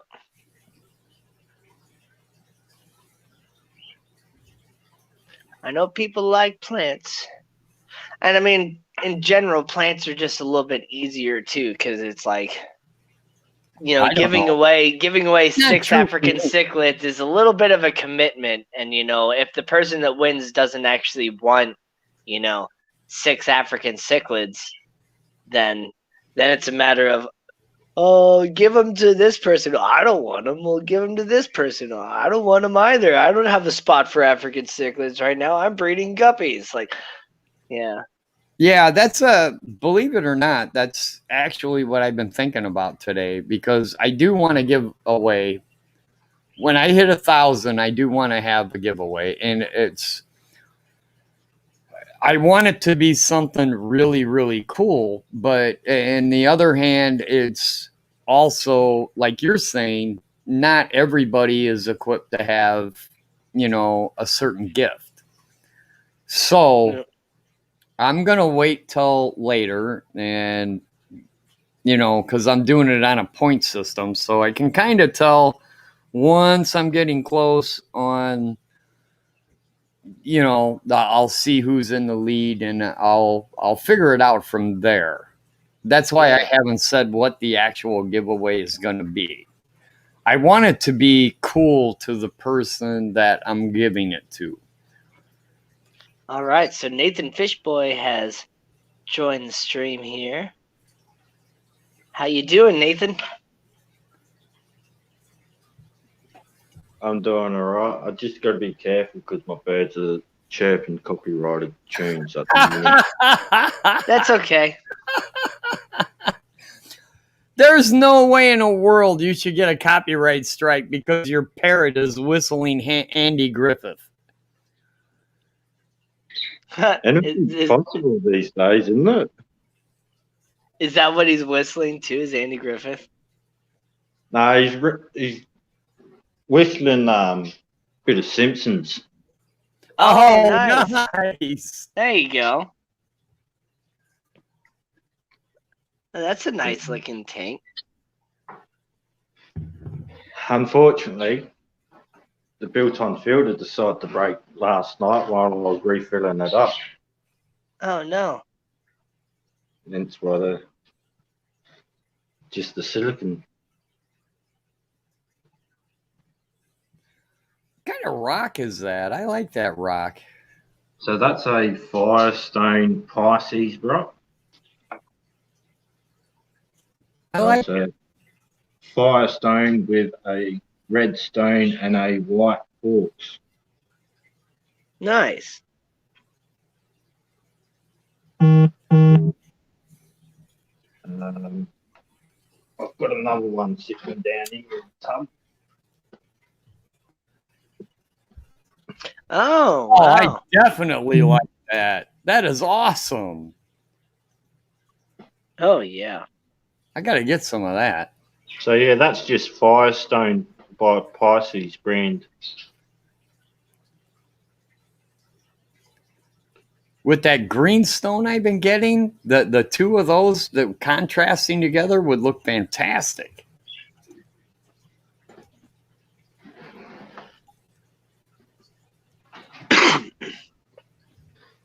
So yeah, so the filter decided to let go. Here's the filter here. No. So what's happened is the silicon has let go off the filter itself. Oh, man. So they didn't seal it good enough. So were you using that was that like an overflow box? So overflow box as well as the built-in filter. Oh, okay. It was an internal Yeah. filter. Yeah. Yep. And she let go while I was filling the tank up. Luckily, it let go while I was filling it up and not having it running. Was it just that the pump quit turning, or did it? Nah. I'm confused. So when I was filling it up, I noticed it wasn't sitting. It was meant to sit like this. Yeah. But it was sitting like this. Oh, I got you. So I was like, hang on, what's going on there? Looked over and I'm like, okay, that's not good. Well, that was really easy to get out. And that's all I did to it. And then it come out. So now I've got to hook a canister filter up to it. To get it up. I could just picture a cockatiel going, please leave a message after the beep. Beep. Well, I don't got any cockatiels. I've got a hand-raised English budgie and a normal budgie for now. Oh, nice. Yeah, my budgie is she's just started to figure out the wolf whistle. So now all the time I hear the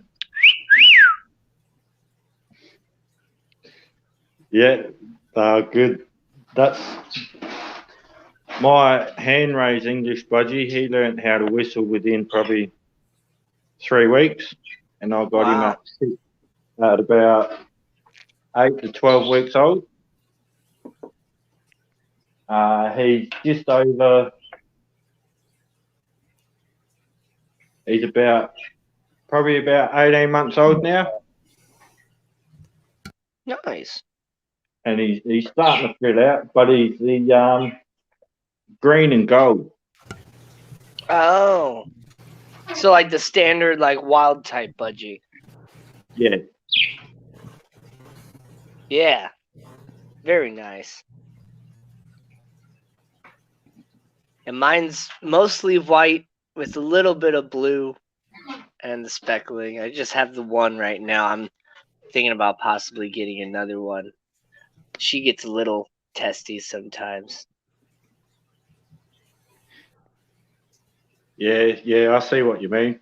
Time and patience, man. Yep. Man, she didn't want nothing to do with you, Danny. Not right now. But other times she'll fly right up to the front and just eagerly want to come out and just hang out and play and stuff. She really likes to hang out on top of my phone when I'm watching live streams. I don't see that working out too well for your phone though. I mean, she hasn't pooped on it yet, but she's, kind of poking at it and stuff, trying to, send super chats and things to Bob Kaler and all that. So, well, if I ever get to 1,000, dude, you're gonna have to hang out. She's more than welcome to send me $5 super chats all day long. Yeah, she's still, very young and getting used to me and all that. But I have her listen to R2D2 sounds and stuff, and she's been practicing some of them. But yeah, she's got the wolf whistle down now. Yep. Wicked. So a lot of people don't know, but I actually did breed cockatiels for quite a while, and they were actually profitable. The tank, Deborah, is a 55-gallon dual fish tank, which is a 200-liter fish tank. Was that a Leartail Molly I saw? Yeah, there you go. It's one of my favorite fish. It's not a Leartail, that's a regular one, but yeah, definitely one of my favorite fish. I love them. Mollies. Mollies are great fish. And they get bigger than a lot of people realize too. They get up to almost 4 inches. Size. So I went and bought 2 black elephant guppies the other day. That male looks good. It could use a little more dorsal fin, but it looks great.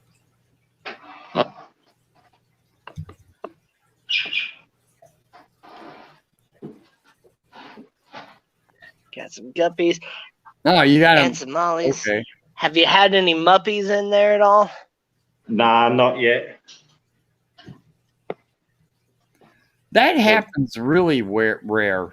You hear about it on the internet, but You gotta force it to happen, basically. You Yeah. gotta have all male guppies and female mollies, or, you know, a male molly and female guppies that are large. Yeah. You just gotta basically force it to happen unnaturally by having one sex of one and one of the other. yeah. Is that There's adult a Cichlids or a baby pleco? I can't tell. baby normal bristle nose. Just a normal Decent bristle sized nose. ram's horn snail too. That's the biggest I've actually managed to get them. Yeah, I'll that's be about how back. big mine is too. I just have one that's that size. All my other ones are nice and small, but I got one that's nice and large.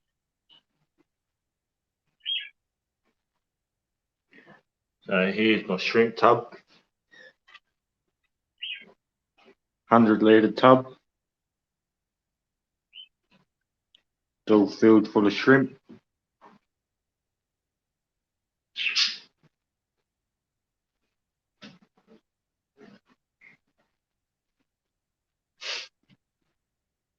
So I've got yellow shrimp, blue shrimp, red shrimp.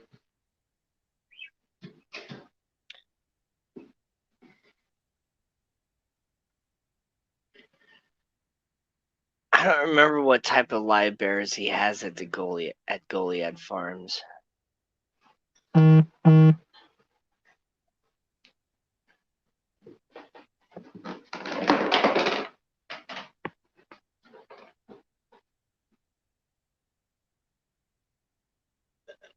Where are they? What's going on in this tank that's only like slightly filled? So this tank's got baby yabbies that I'm scooping up. Oh.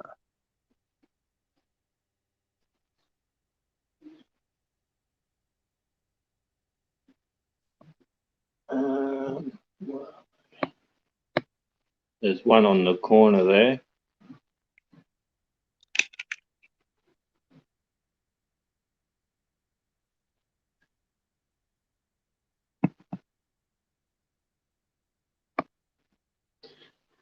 And one of the fish I've rescued from a mate because I'm such a nice person. I'm also sorting them out today as well.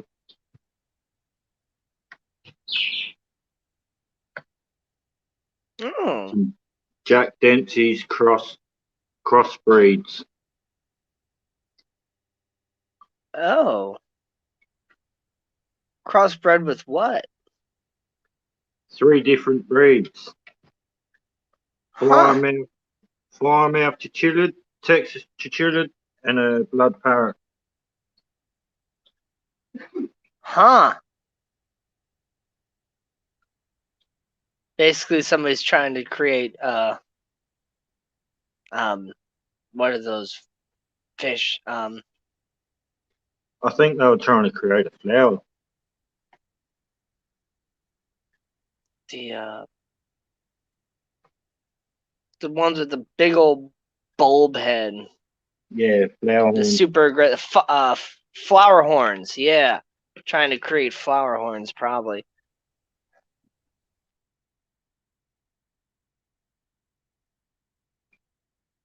So yeah, so I rescued them from my mate because his tank was leaking. Down under the shell there's a 4-line pictus catfish.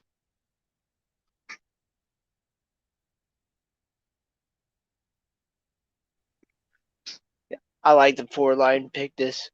I didn't know they got as big as they did though. I thought they were the same size as the polka dot, but they're actually like over a foot long when they get full size.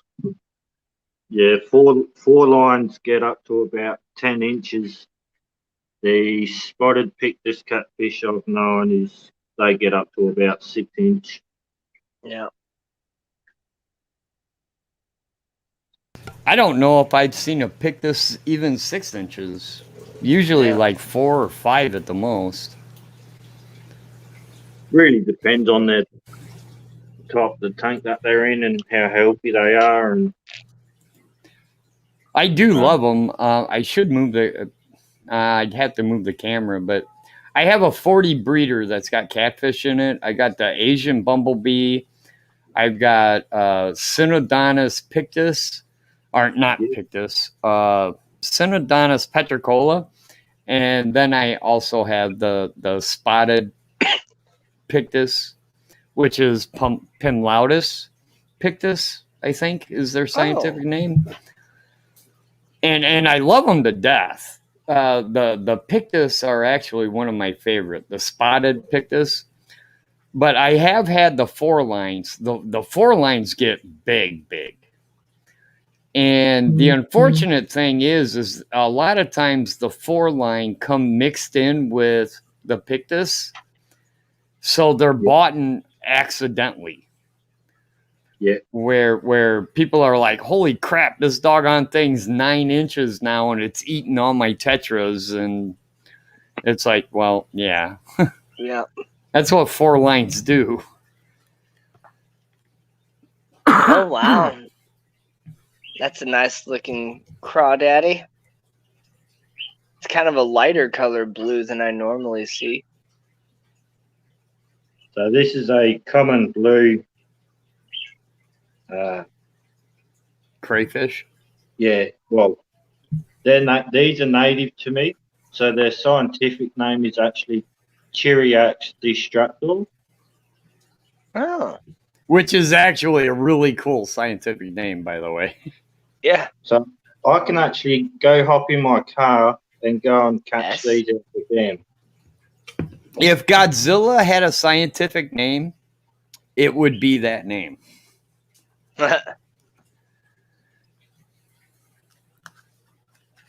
So this one here, these 2 babies in here were actually born in February. Nice. So they've grown pretty big since February. Yeah. I kind of want to get one of those. Well, all I do for my yabbies is I just stick a air hose in and water change every week. That's all it needs. What do you feed it? So I feed mine algae wafers and crab cuisine by Hikari Foods. Okay. Have you ever, like if you've had a fish die, have you ever thrown a dead fish in there for it? Yep, and they smash them. Oh, yeah. They're a meat eating type thing as well. But what a lot of people don't realise is they're actually, the reason why they're a meat eating type crustacean is because they're actually breaking all that bacteria down so that the water can filter it quicker compared to what a big blob of it. Oh. Hmm. All right, so we got some new people coming in. S came in. Well, maybe it was just S that came in, but if you haven't already, share this stream with your friends. Trying to get up to 200 subscribers before the end of the stream. We're almost at 2 hours now. If I'm gonna continue to go, I'm gonna maybe go just about another hour. I've never gone beyond 3 hours. Well, I've gone beyond 3 hours, but I'm gonna keep it at 3 hours max. Hell, I think you went 3 hours on one of my streams. Taking over. I've gone well longer on 3 hours on your stream, but on my channel, I don't think I've gone longer than I think I went 4.5 hours one time. But yeah, I keep it. I will say at that was 3 or really, less. really cool of you, by the way. Yeah. I just happened to forget I was live streaming. Yeah.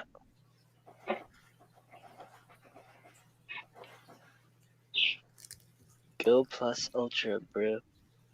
So here's what a big beast looks like. Oh, holy crap! Dang.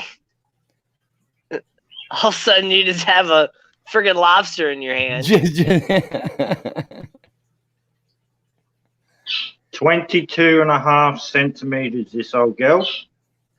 And they're freshwater, right? Yep. Holy cow. I had no idea they got that big. So this is going to be one of my breeders.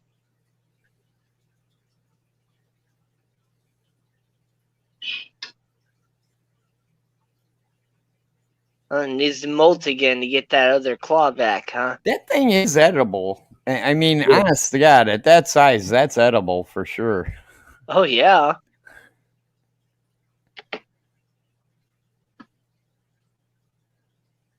So that's from the corner of the tank.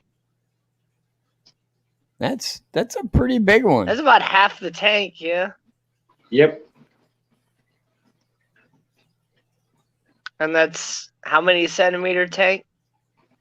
That's only a 5-gallon tank, that one. All I know is you're lucky Okay. she's slow. Okay, so that's like a 6-inch long crawdad there. Yep. I'm fairly certain if she could get a hold of you, dude, you'd be in a world of hurt. Man. She'll draw blood for sure.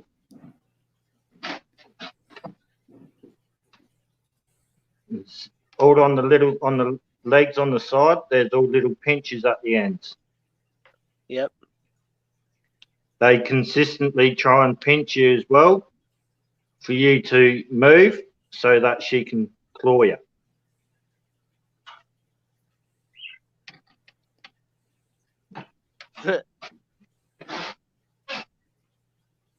So this is one of the ones I got from a mate from his tank that leaked. John McKenzie says, we're going to need a bigger boat. Yeah. I like them shrimp. You gotta need a bigger boat.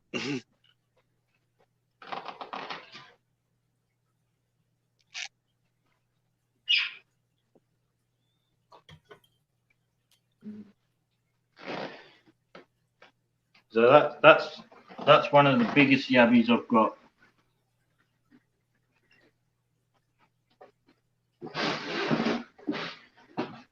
Compared to, we'll go out the back.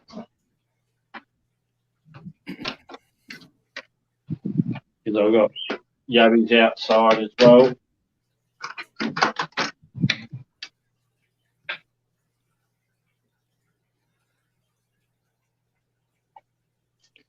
Compared to that. Yep. Well, dang, how many do you have? Adult wise, I've got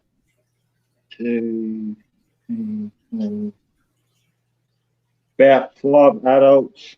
Baby wise, I've got about probably 800 babies at the moment. Do you find them profitable to breed? Yes, because I sell them off as feeders.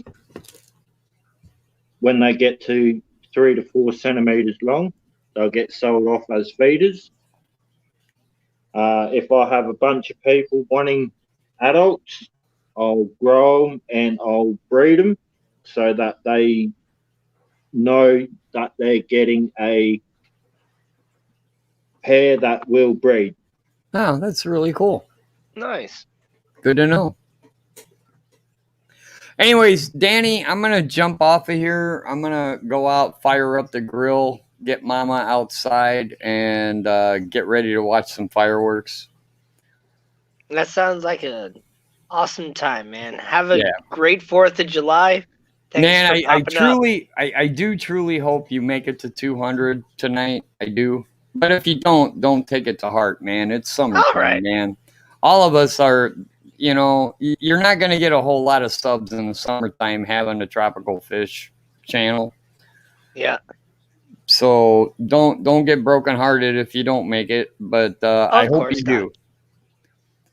And if you can, come on, man, get Danny some subscribers. He's one of the best plant guys I know. If I want to know something about plants, I'm going to ask Danny. Because I'm not a plant guy. So, yeah, come on. Give him some love. Anyways, I'm out of here. You guys take care. Bye. Later, Terry. Cheers, mate. Some nice looking black moors. I like your background too.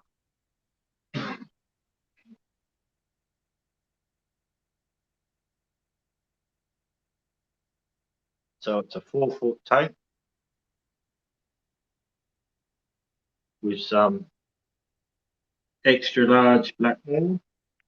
Let's get my fish tanks aquatics up to 100 tonight too. Everybody go subscribe to my fish tanks aquatics if you haven't already. I'm not sure if I'm subscribed myself or not, so I'm gonna go find that out.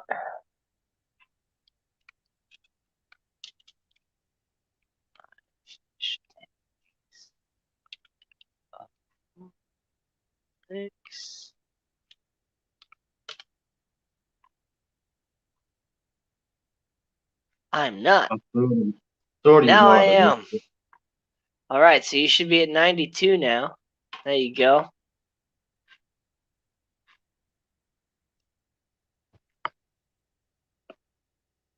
So see how you see a orange and white Sarasa goldfish up back there? Yeah. That's a big tail. Been trying to breed them for ages. Haven't been able to get them to breed.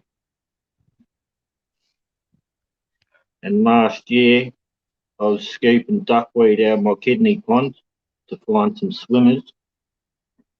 Pulled him inside, and this is the colour I got. Huh? Nice.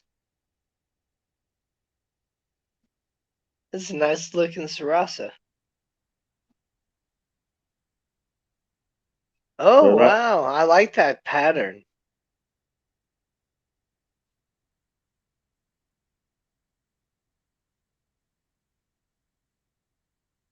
He's either the parent or that one there is the parent.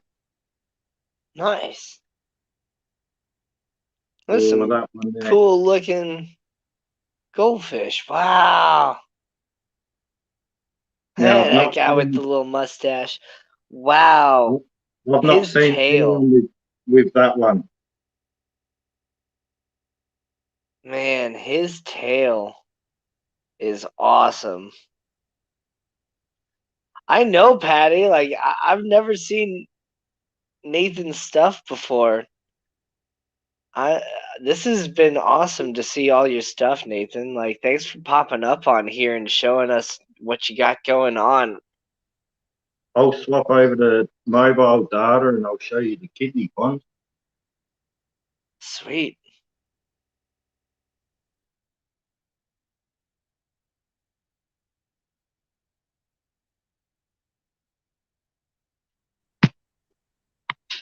Alrighty, am I back?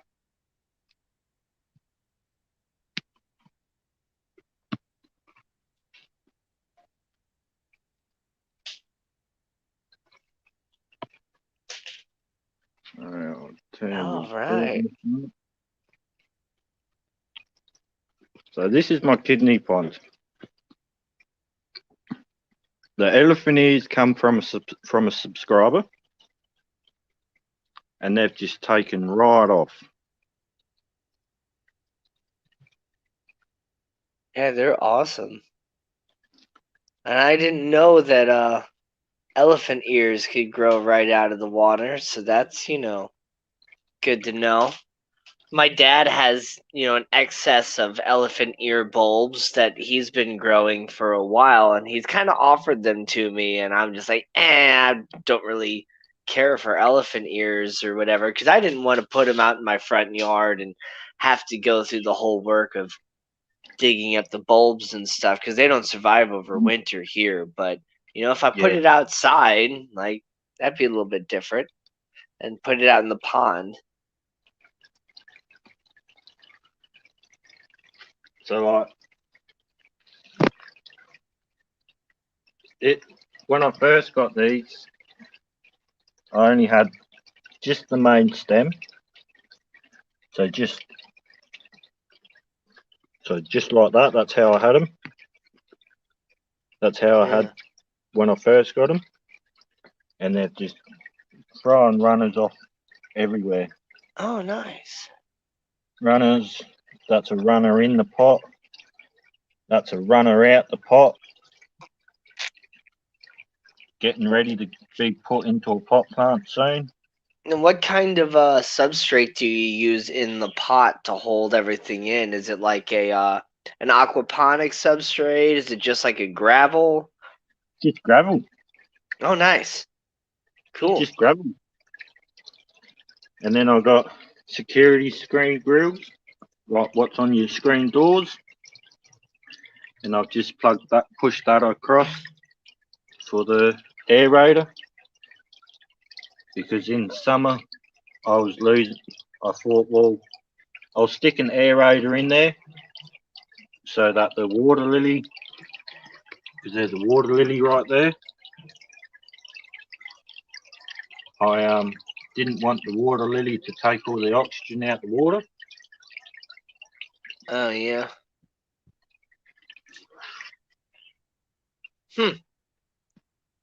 I never really thought about that a whole lot. My fish have always seemed to do fine with the water lily and all the plants in the pond, because I figured the plants also produce oxygen and stuff. If you've got too many water lilies in there, the water lilies will take out the oxygen. Okay. Well, I might have to take one of my water lilies out next year at least. Only reason how I know that is because my boss, he has a 15,000 litres goldfish pond outside that he built himself, and he stuck all water lilies in there, started losing fish. So he come to me and asked me why, and I thought, mate, you're probably losing fish because you're water lilies. And he didn't really take much notice of it. Started to pull some of his water lilies out, started seeing more fish.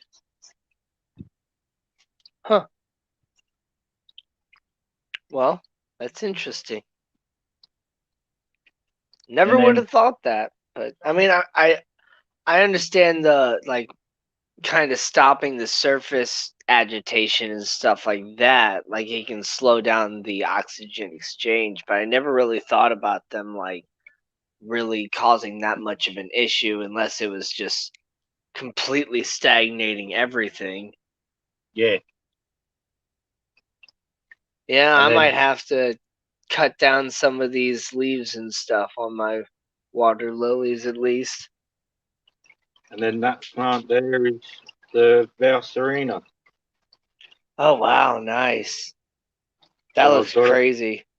Got it growing outdoors all year round. Look at how much it traps. Algae, yep, and duckweed.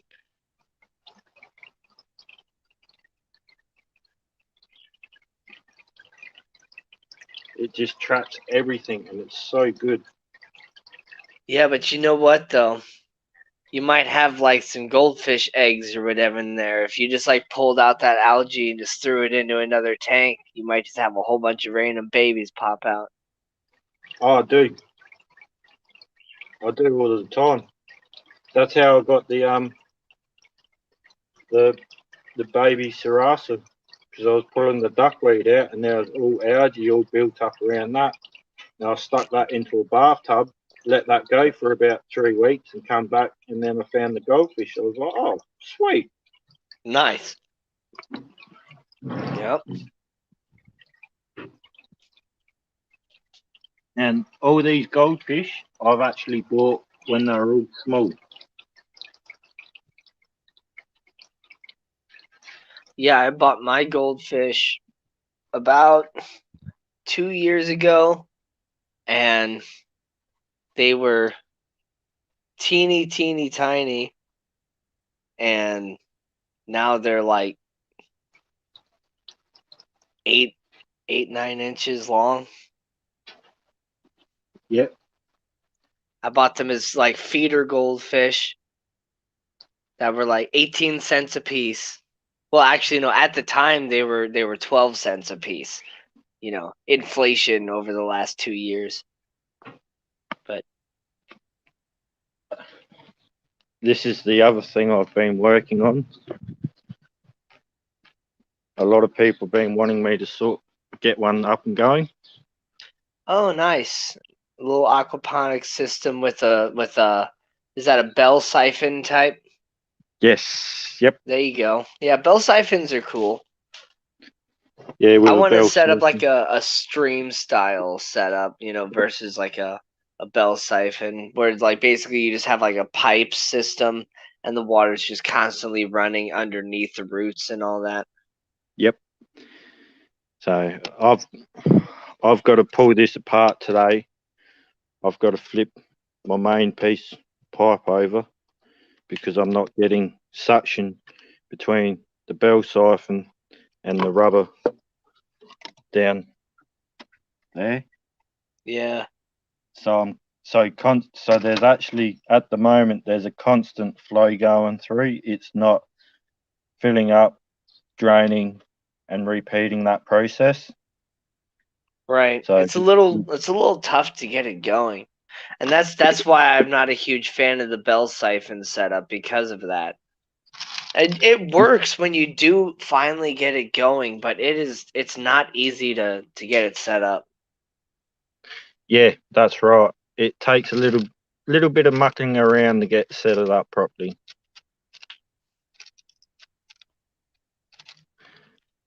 And that's just a lava rock system there. Nice. Yep, just lava rock, scoria rock. And is that mint you got there? Oh, strawberries. I thought it was strawberries, but just starting out. Tiny little leaves, strawberries. Can never have too much sweetness in your life, hey? I know, right? I love strawberries. I'm a huge berry fan, like strawberries, blueberries, blackberries, raspberries. I love all the berries. Well, this aquaponics was actually my brother's, my number one of my number one fans. This used to be hers, and I've got a video on my channel of me releasing yabbies into this when it was up and going at my brother's house. And yeah, he had the same deal, same brand strawberries, Sweetheart strawberries, and they just went off. But Exactly, one Geek thing, Boy, Barry White, yeah, Barry Manilow. yeah. One of the things we noticed was you couldn't really put the strawberries from here into a fridge and leave for a day. You had to eat them there and then because they're that juicy, that Oh man, yeah. tasty. Whenever I pick a strawberry, I eat it right away. And I was showing a strawberry earlier, like I'm letting that one stick on the plate for like one more day, but tomorrow I'm eating that sucker. But Yep. and you are right, S. A strawberry is not a berry, and technically a strawberry is not even a fruit. It's an accessory fruit, and the actual berry of the strawberry plant is what looks like little bitty seeds grown on the outside of the fleshy accessory fruit that we enjoy so much. Yep. So if you look closely with like a magnifying glass or even just looking closely, you can see this what you thought, or maybe thought, were seeds are teeny tiny little bitty berries that have Well, even tinier little bitty seeds inside of them. It's interesting. yeah. So now I'll go show you the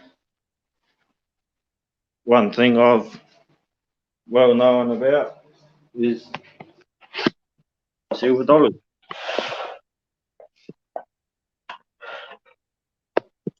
Got one more silver dollar.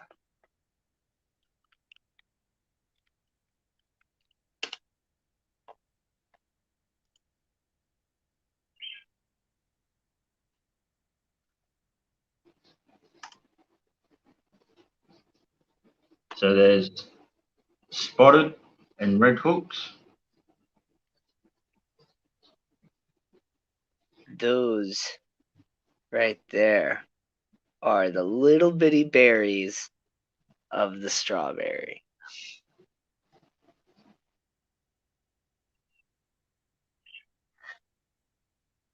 Thanks, Patty. Yeah, everybody double check that you're subbed to me. You know, I would hope that you are.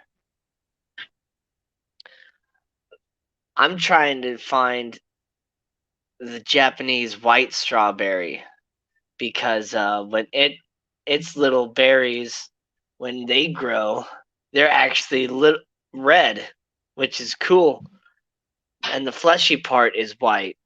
And I did see them once at a Home Depot before, but I didn't get them at the time because I wasn't prepared for them. But now that I Yeah. want them or whatever, I can never find them.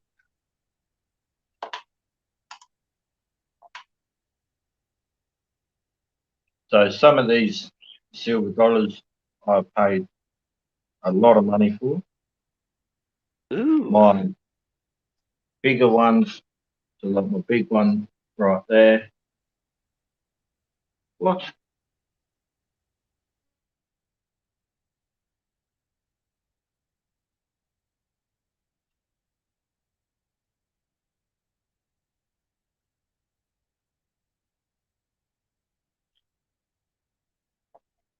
I think we lost Nathan here. Well, in the meantime, it's 8 o'clock here in St. Louis. Sun is still out. Still probably got another hour until it's dark.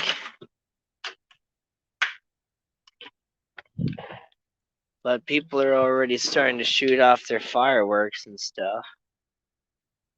Oh, he completely went away now. So, like I was saying, yeah, my lily pads have like completely covered the top. All my fish are totally fine. They're active, they move around.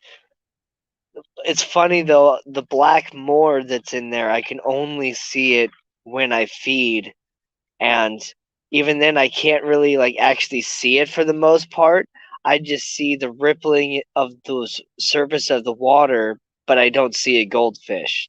So I know it's the black moor because it just blends right in with the black base and the dark water and everything. So, but yeah, I probably need to cut about half those leaves away, help with the surface agitation. I'm getting plenty over here next to that, and because I'm doing, my water changes every couple days or so because it drains itself, the fish are totally fine. They're active. They're getting fresh water every like 2 to 3 days.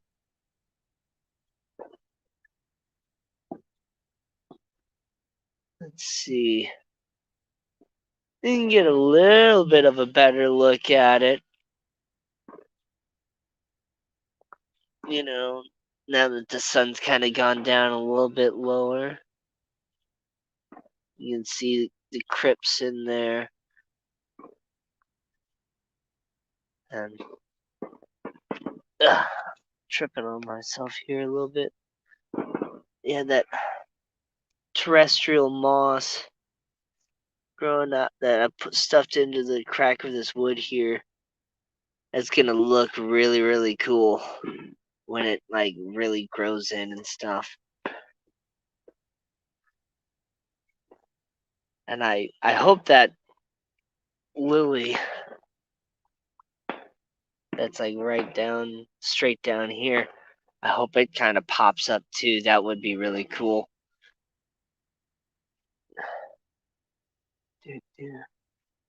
But yeah, technically fireworks are illegal to shoot off here, but nobody really cares. Oh, hey. A ladybug. So ladybugs are often a sign of good luck. If you're ever like, if you ever just randomly run into a ladybug and you notice it, take a second, think about your life and how lucky you are, because that's what they're symbolic for.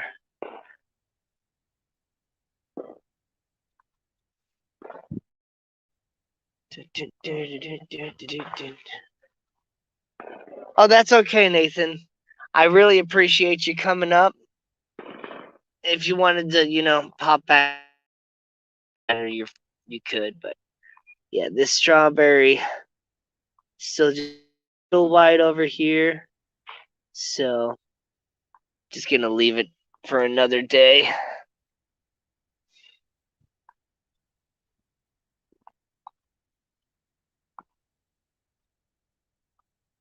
This variegated pink lemon tree. It's gonna be so cool when I start to get actual lemons from it. I really hope I don't kill this one. I'm gonna make sure that this one has plenty of light and, good, system as far as, watering and stuff over winter. Because I messed up on my last lemon tree over winter last year. Just didn't do it right, didn't give it enough light. They need good bright light, so I'm gonna, hang some stuff up in my fish room and, just basically put like a spotlight over it in there.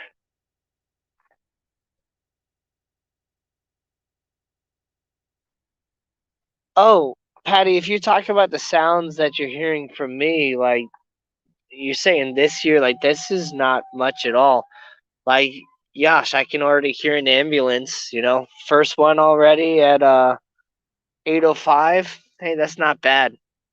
Normally I hear the ambulance around 3, so. But then again, this is my first time living in this specific area of St. Louis County. Last year I lived in a much more different neighborhood, and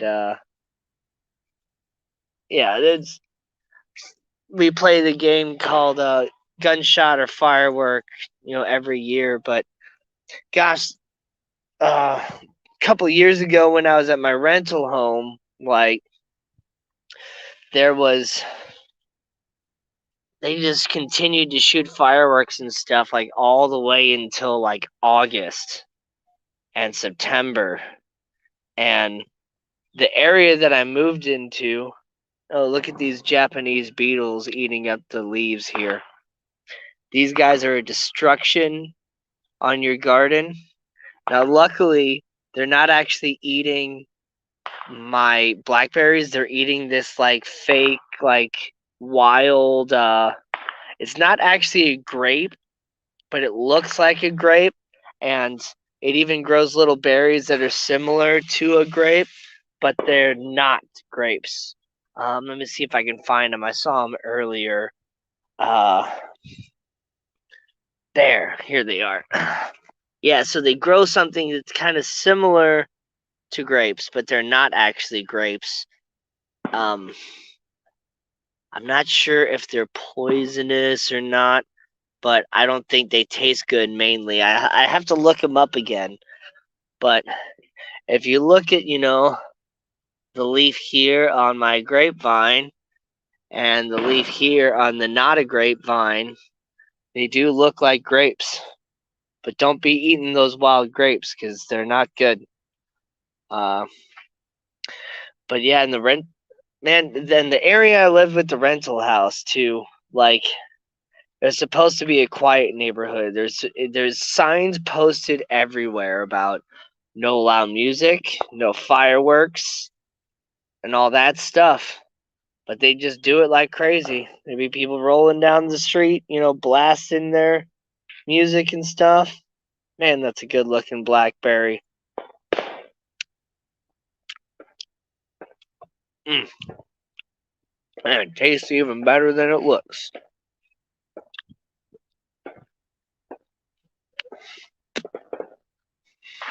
What do we have here? Oh, got a little bumblebee on this elderberry plant that I got. Hello, sweet queen.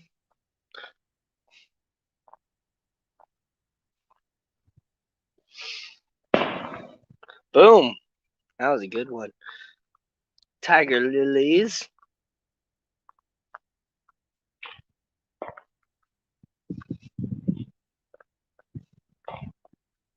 And this is a really nice, actually a milkweed plant. It has little flowers, almost like a berry sort of thing that grows, but monarch butterflies really love milkweed. So I let it grow. It's kind of cool looking. But yeah, here's the little berry things that grow. They almost look like little green pumpkins. If you look at them closely, little tiny green pumpkins. They're funny. They're cute, but they eventually go like kind of a dark purple, and then they just fall off and stuff. Got some hostas, and not so sure what this plant is. Kind of a rubbery plant. It looks like a succulent, like one of those sorts of plants that you grow inside, but it comes back every year. Has little like purple flowers and stuff. It's a really cool plant. Take a little trip out to the front yard.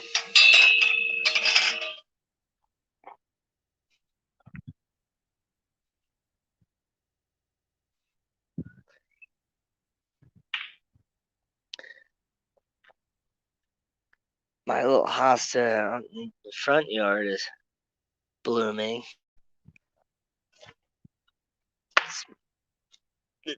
I believe it's creeping Jenny. It's just super thick, and then like it's kind of gone all the way down to the base. The last year it was like stringing way over, and it added some roots down in there, and it's continued to grow. Got this really big coleus out front, and it's a little sunburnt. Like you can see the lightning on these leaves here. It doesn't really like full sun. It gets a little too much sun up front here. As you can see, like the back side that doesn't get as much sun is really nice. This is what it's supposed to look like. And the front side is just a little bleached. So I have to make sure I give this one plenty of water. And I'm pretty sure it's only an annual plant here anyway. It's not going to survive over winter. And I might be able to bring it inside. I don't know if I can continue to grow it inside or not. But it is a really cool plant. I really do like these sorts of plants. Then this was my giant aloe that I had inside next to my fish tank.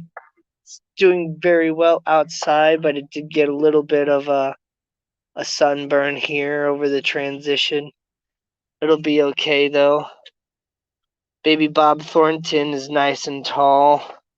I need to transplant him into another pot. One, I want to give him some nice new fresh potting soil for all new nutrients and stuff.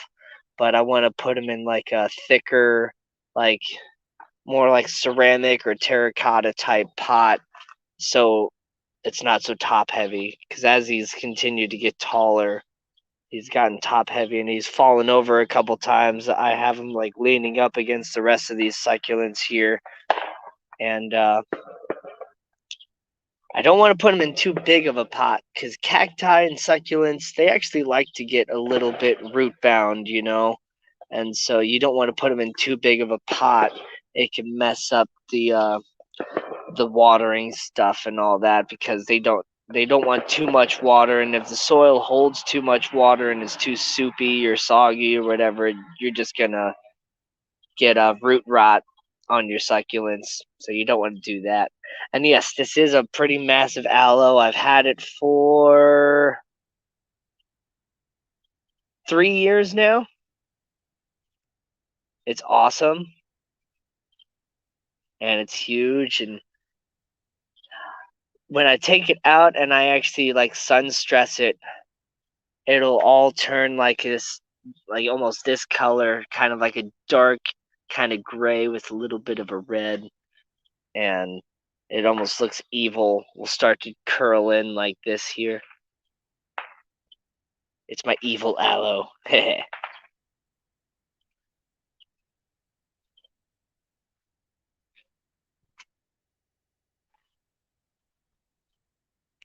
That's awesome, Nathan. See, I don't live in the area of the world that has wild growing cactus. There are areas in the United States that have wild growing cactus, but they're farther south and west, down into the New Mexico. What else is over there that would have cacti? I think there's cacti in certain areas of California, probably. I don't really know.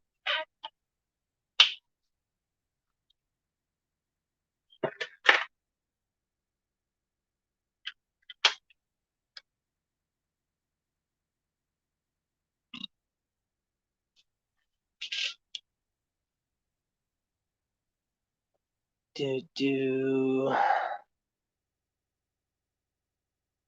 me show some of my plants in the window here. I just have like boxes stacked up and stuff to basically make my windowsill bigger. But this is my marble queen pothos doing fantastic. Almost time to flip it back around as all the leaves are starting to face forward. My dwarf sage in a cup is doing good. It's not kind of hard to see this time of the night. But yeah. Some more philodendron, spider plant. My philodendron now is completely going all the way around. It's lost a lot of leaves over on this side. It's not really getting the right sort of light over here. So I might just cut this whole stem off because I don't know. I want to thicken it up here in the center still because it was super scraggly when I moved in. It was basically just one strand that was like 16 feet long, and I've continued to like replant bits and bits and to like thicken it up here in the middle, but it's still really scraggly compared to like, this one. This is like full in the middle. This is not. I need to fix that.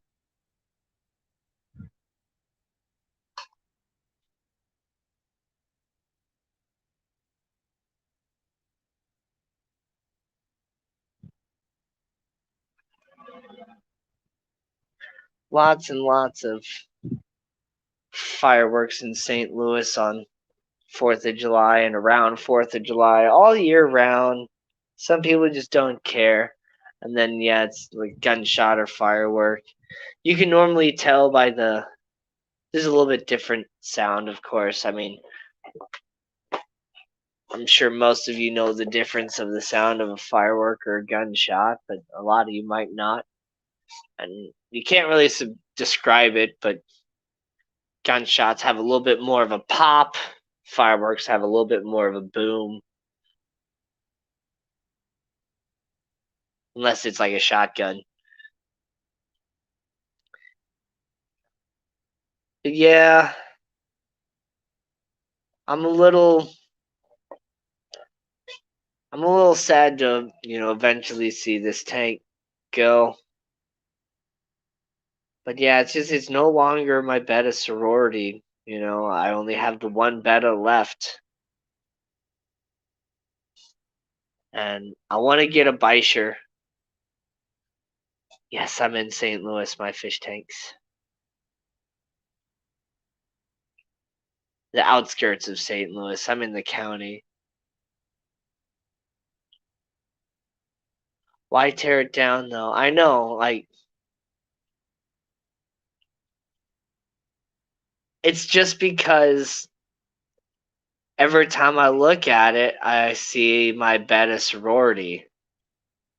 And so if I'm going to basically, change the theme of the tank, I just I need to change the tank.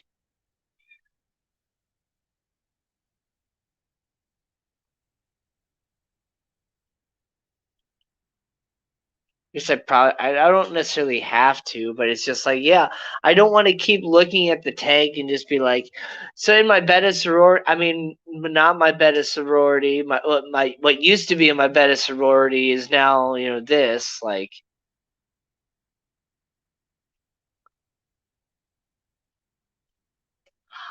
I really do enjoy the scape too. And so I'm not going to necessarily change everything. I feel like I'm still going to use all the same elements. I'm just going to redo it. I don't know.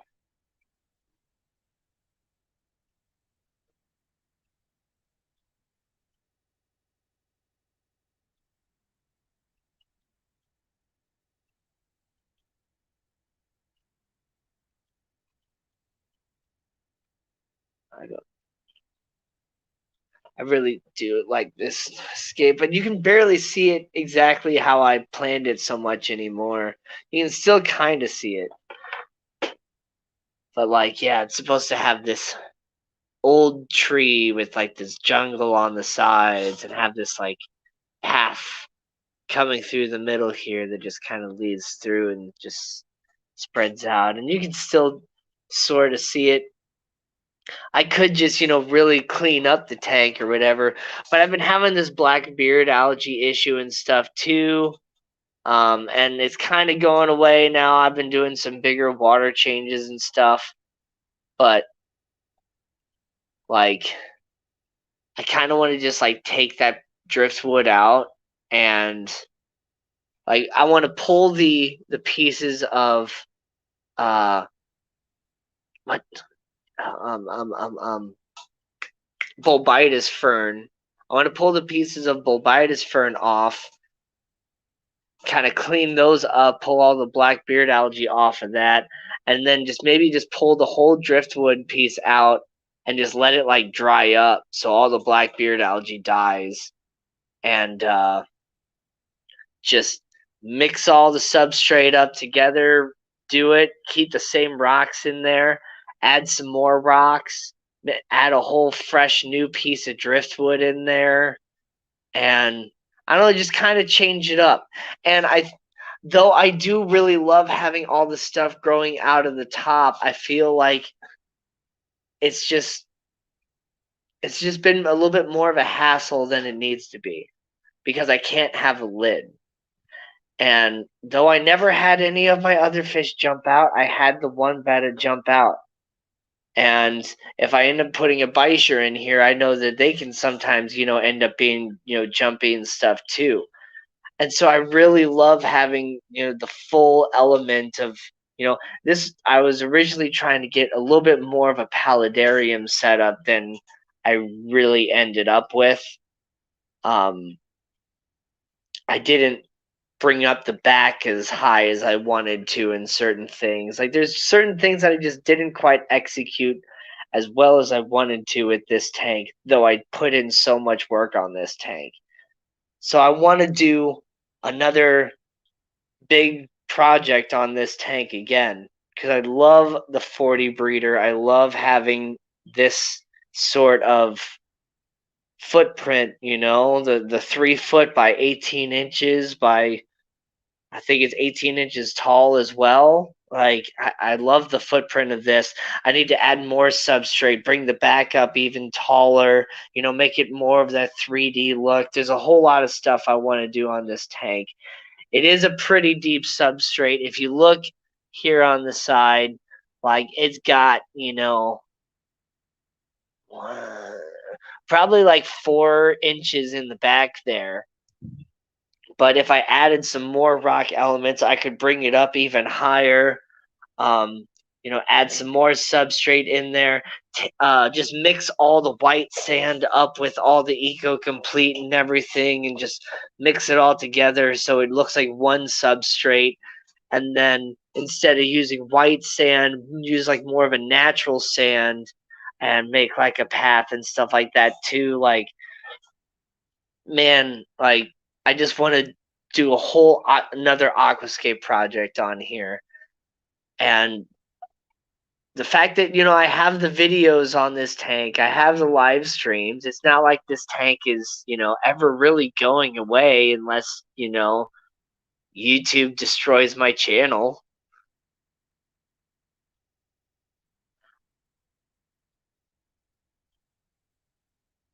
I could do it similar, or I could do it something completely different. I know I'm pretty much going to reuse all the same plants, but,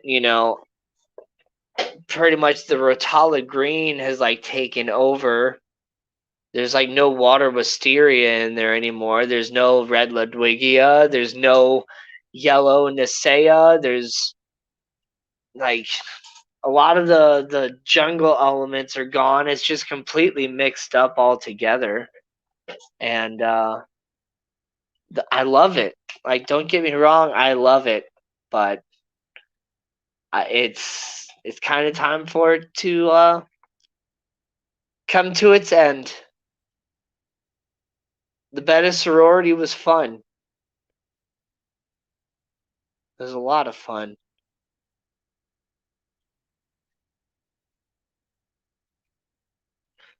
That does not sound fun, my fish tanks. That does not sound fun at all. 17 and a half hours. Gross.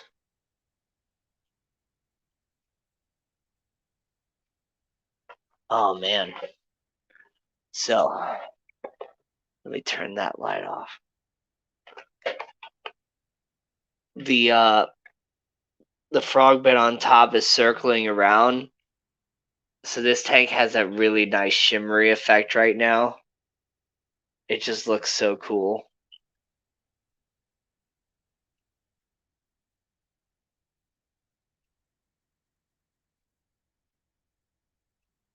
Man.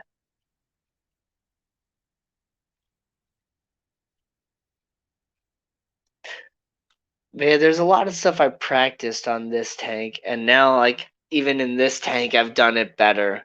Like, I have a section with the red Ludwigia. I have a section with the green Rotala, and I'm gonna kind of keep it sectioned off, like, semi-Dutch style.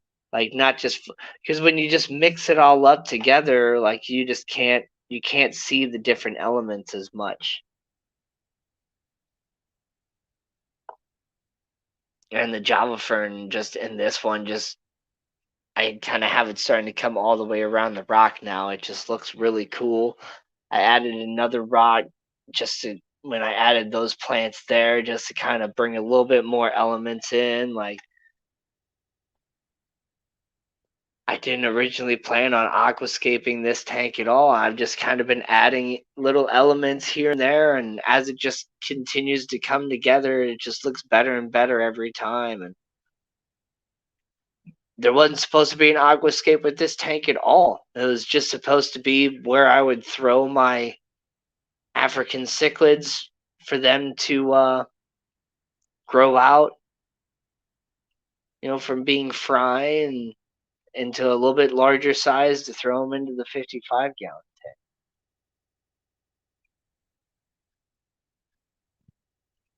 People are starting to disappear. It's cool. I got I'm at 2 hours and 45 minutes. I'm only gonna be going for another 15 minutes or so. Anybody wanna tell me where I'm at as far as subscribers? I know I've gained a couple here in this stream. Last I checked, I was at 192.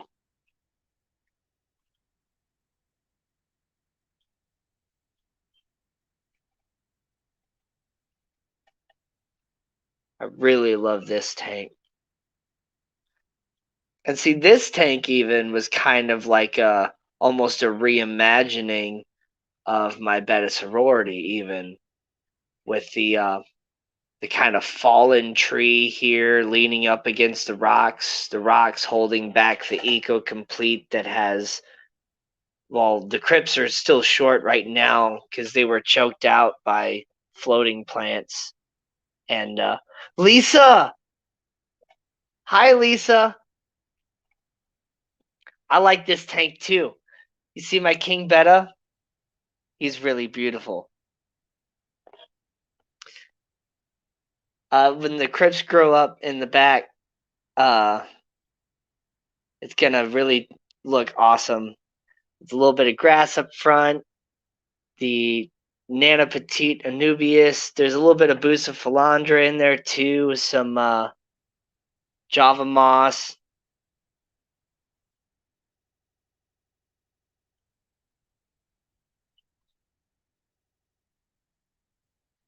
Thank you so much for stopping in, Lisa. It's nice to have you around.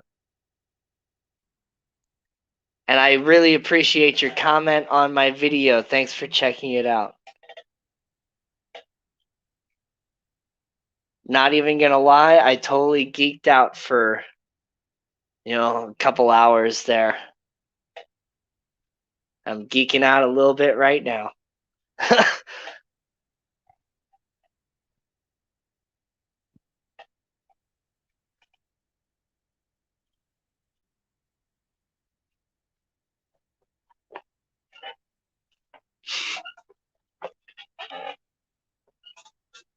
Well,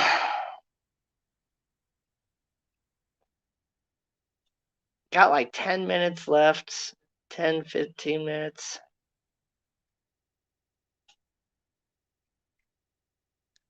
I just keep looking at this tank, just thinking about how I want to rescape it.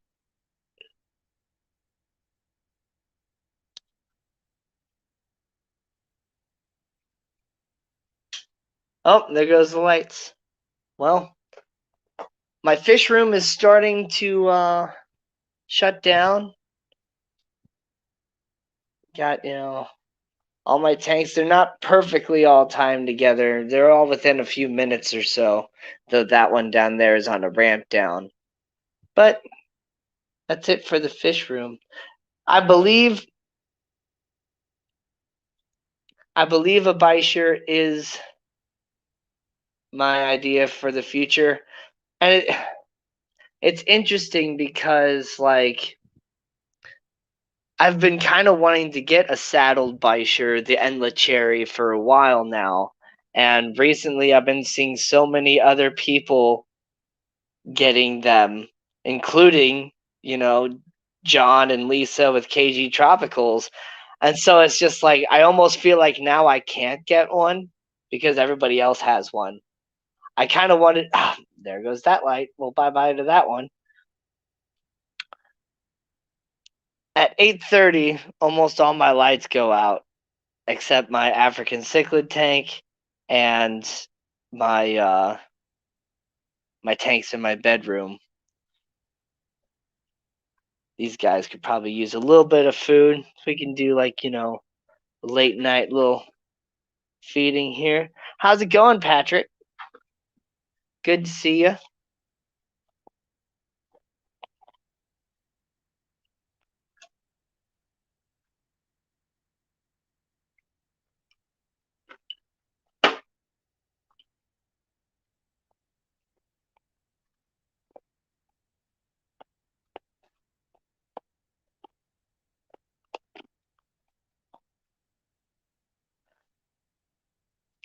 Yes, but so what Lisa said about the tub idea, make sure you put a pretty good lid on it though. A lid a little bit better than the one that I did.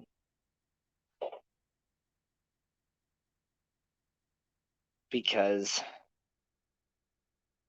bettas are jumpers and they're pretty easy to get caught by stuff too.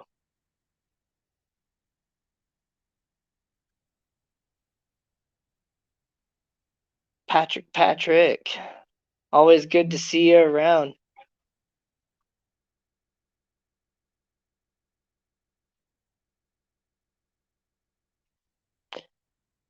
Let me go back out to my little tub.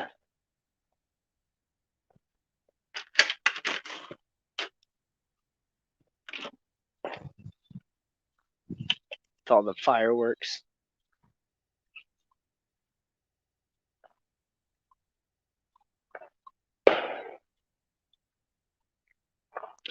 No, I haven't lost any of my Africans due to like running into the heater or anything, no. Yeah, this tub is really cool.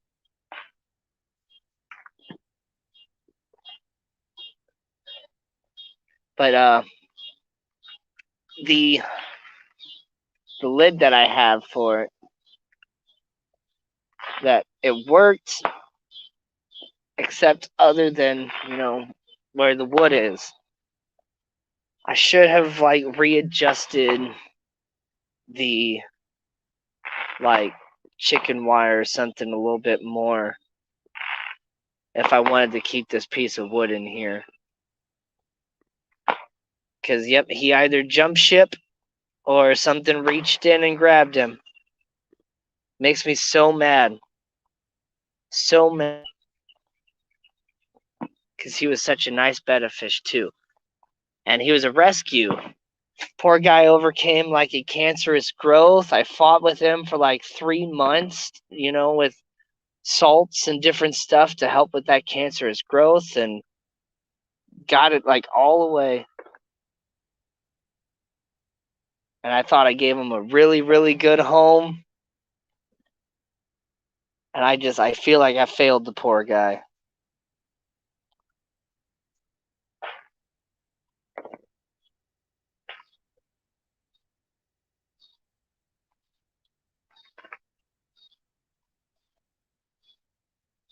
I know, Patty, it's so peaceful. Just a little bang, bang. Bang, bang, bang.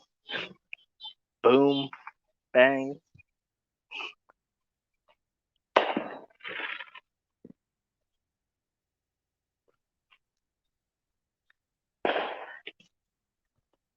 Well, thank you, Lisa. I appreciate that. I tried my best.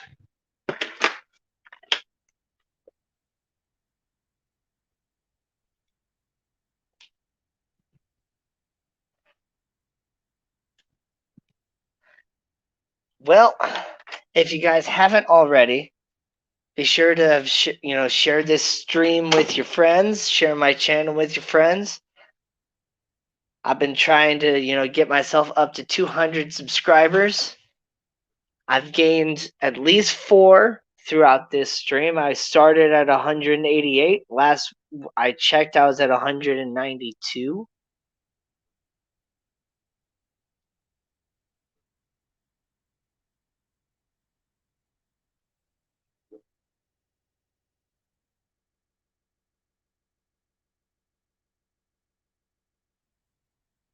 Yeah. Here's another one of my really nice betta fish. Had this guy for a couple years.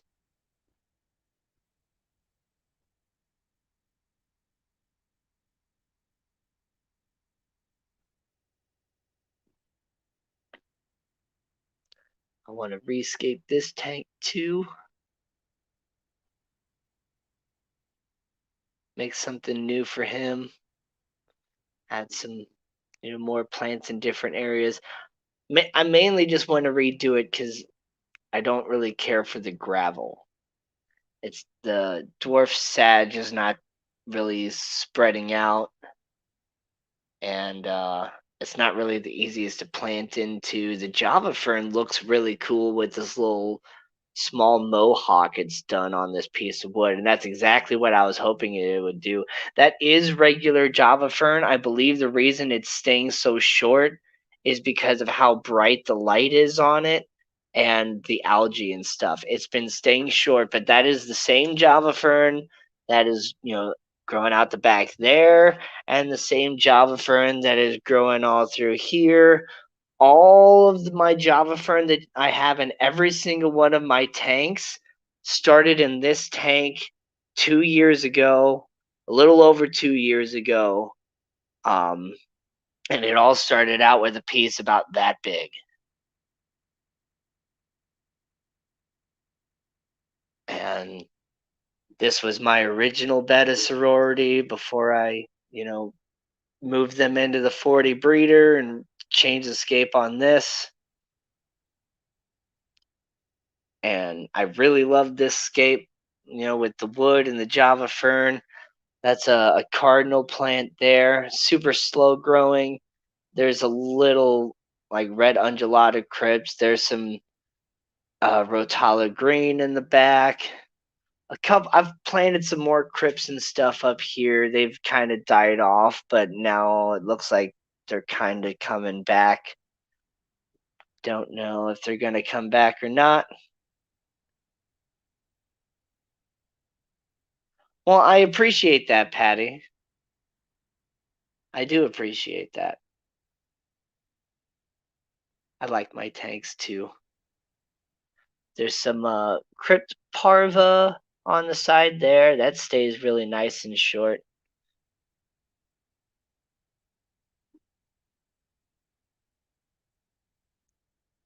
But then, yeah, the hang on the back filter just makes this nice stream that comes through there.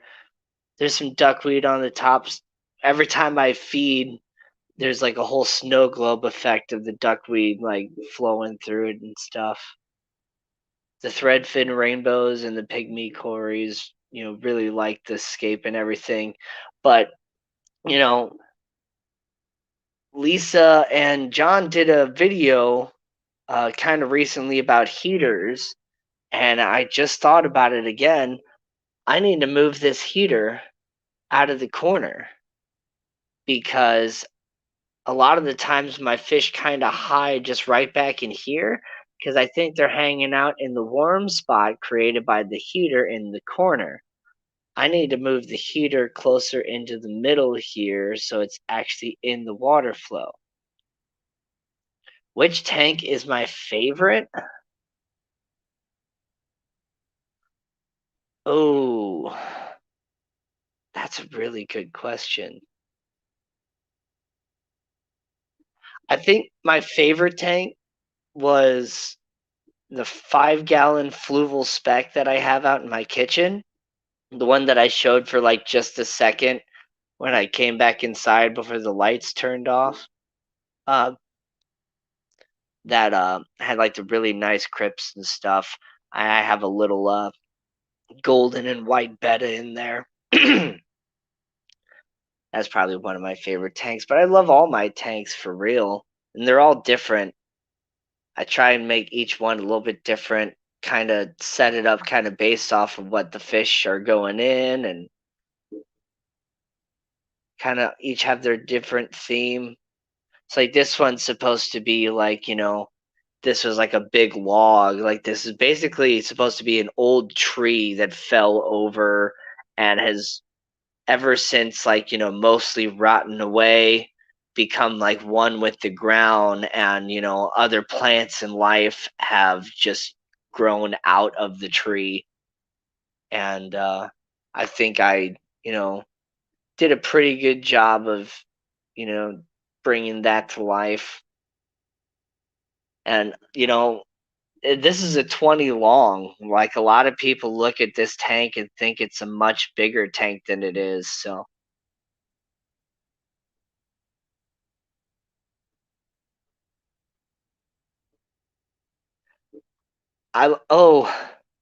yeah, my bowl's pretty good.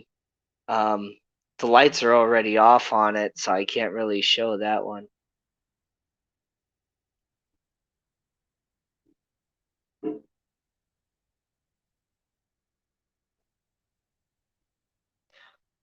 Well, guys, I've hit the 3-hour mark.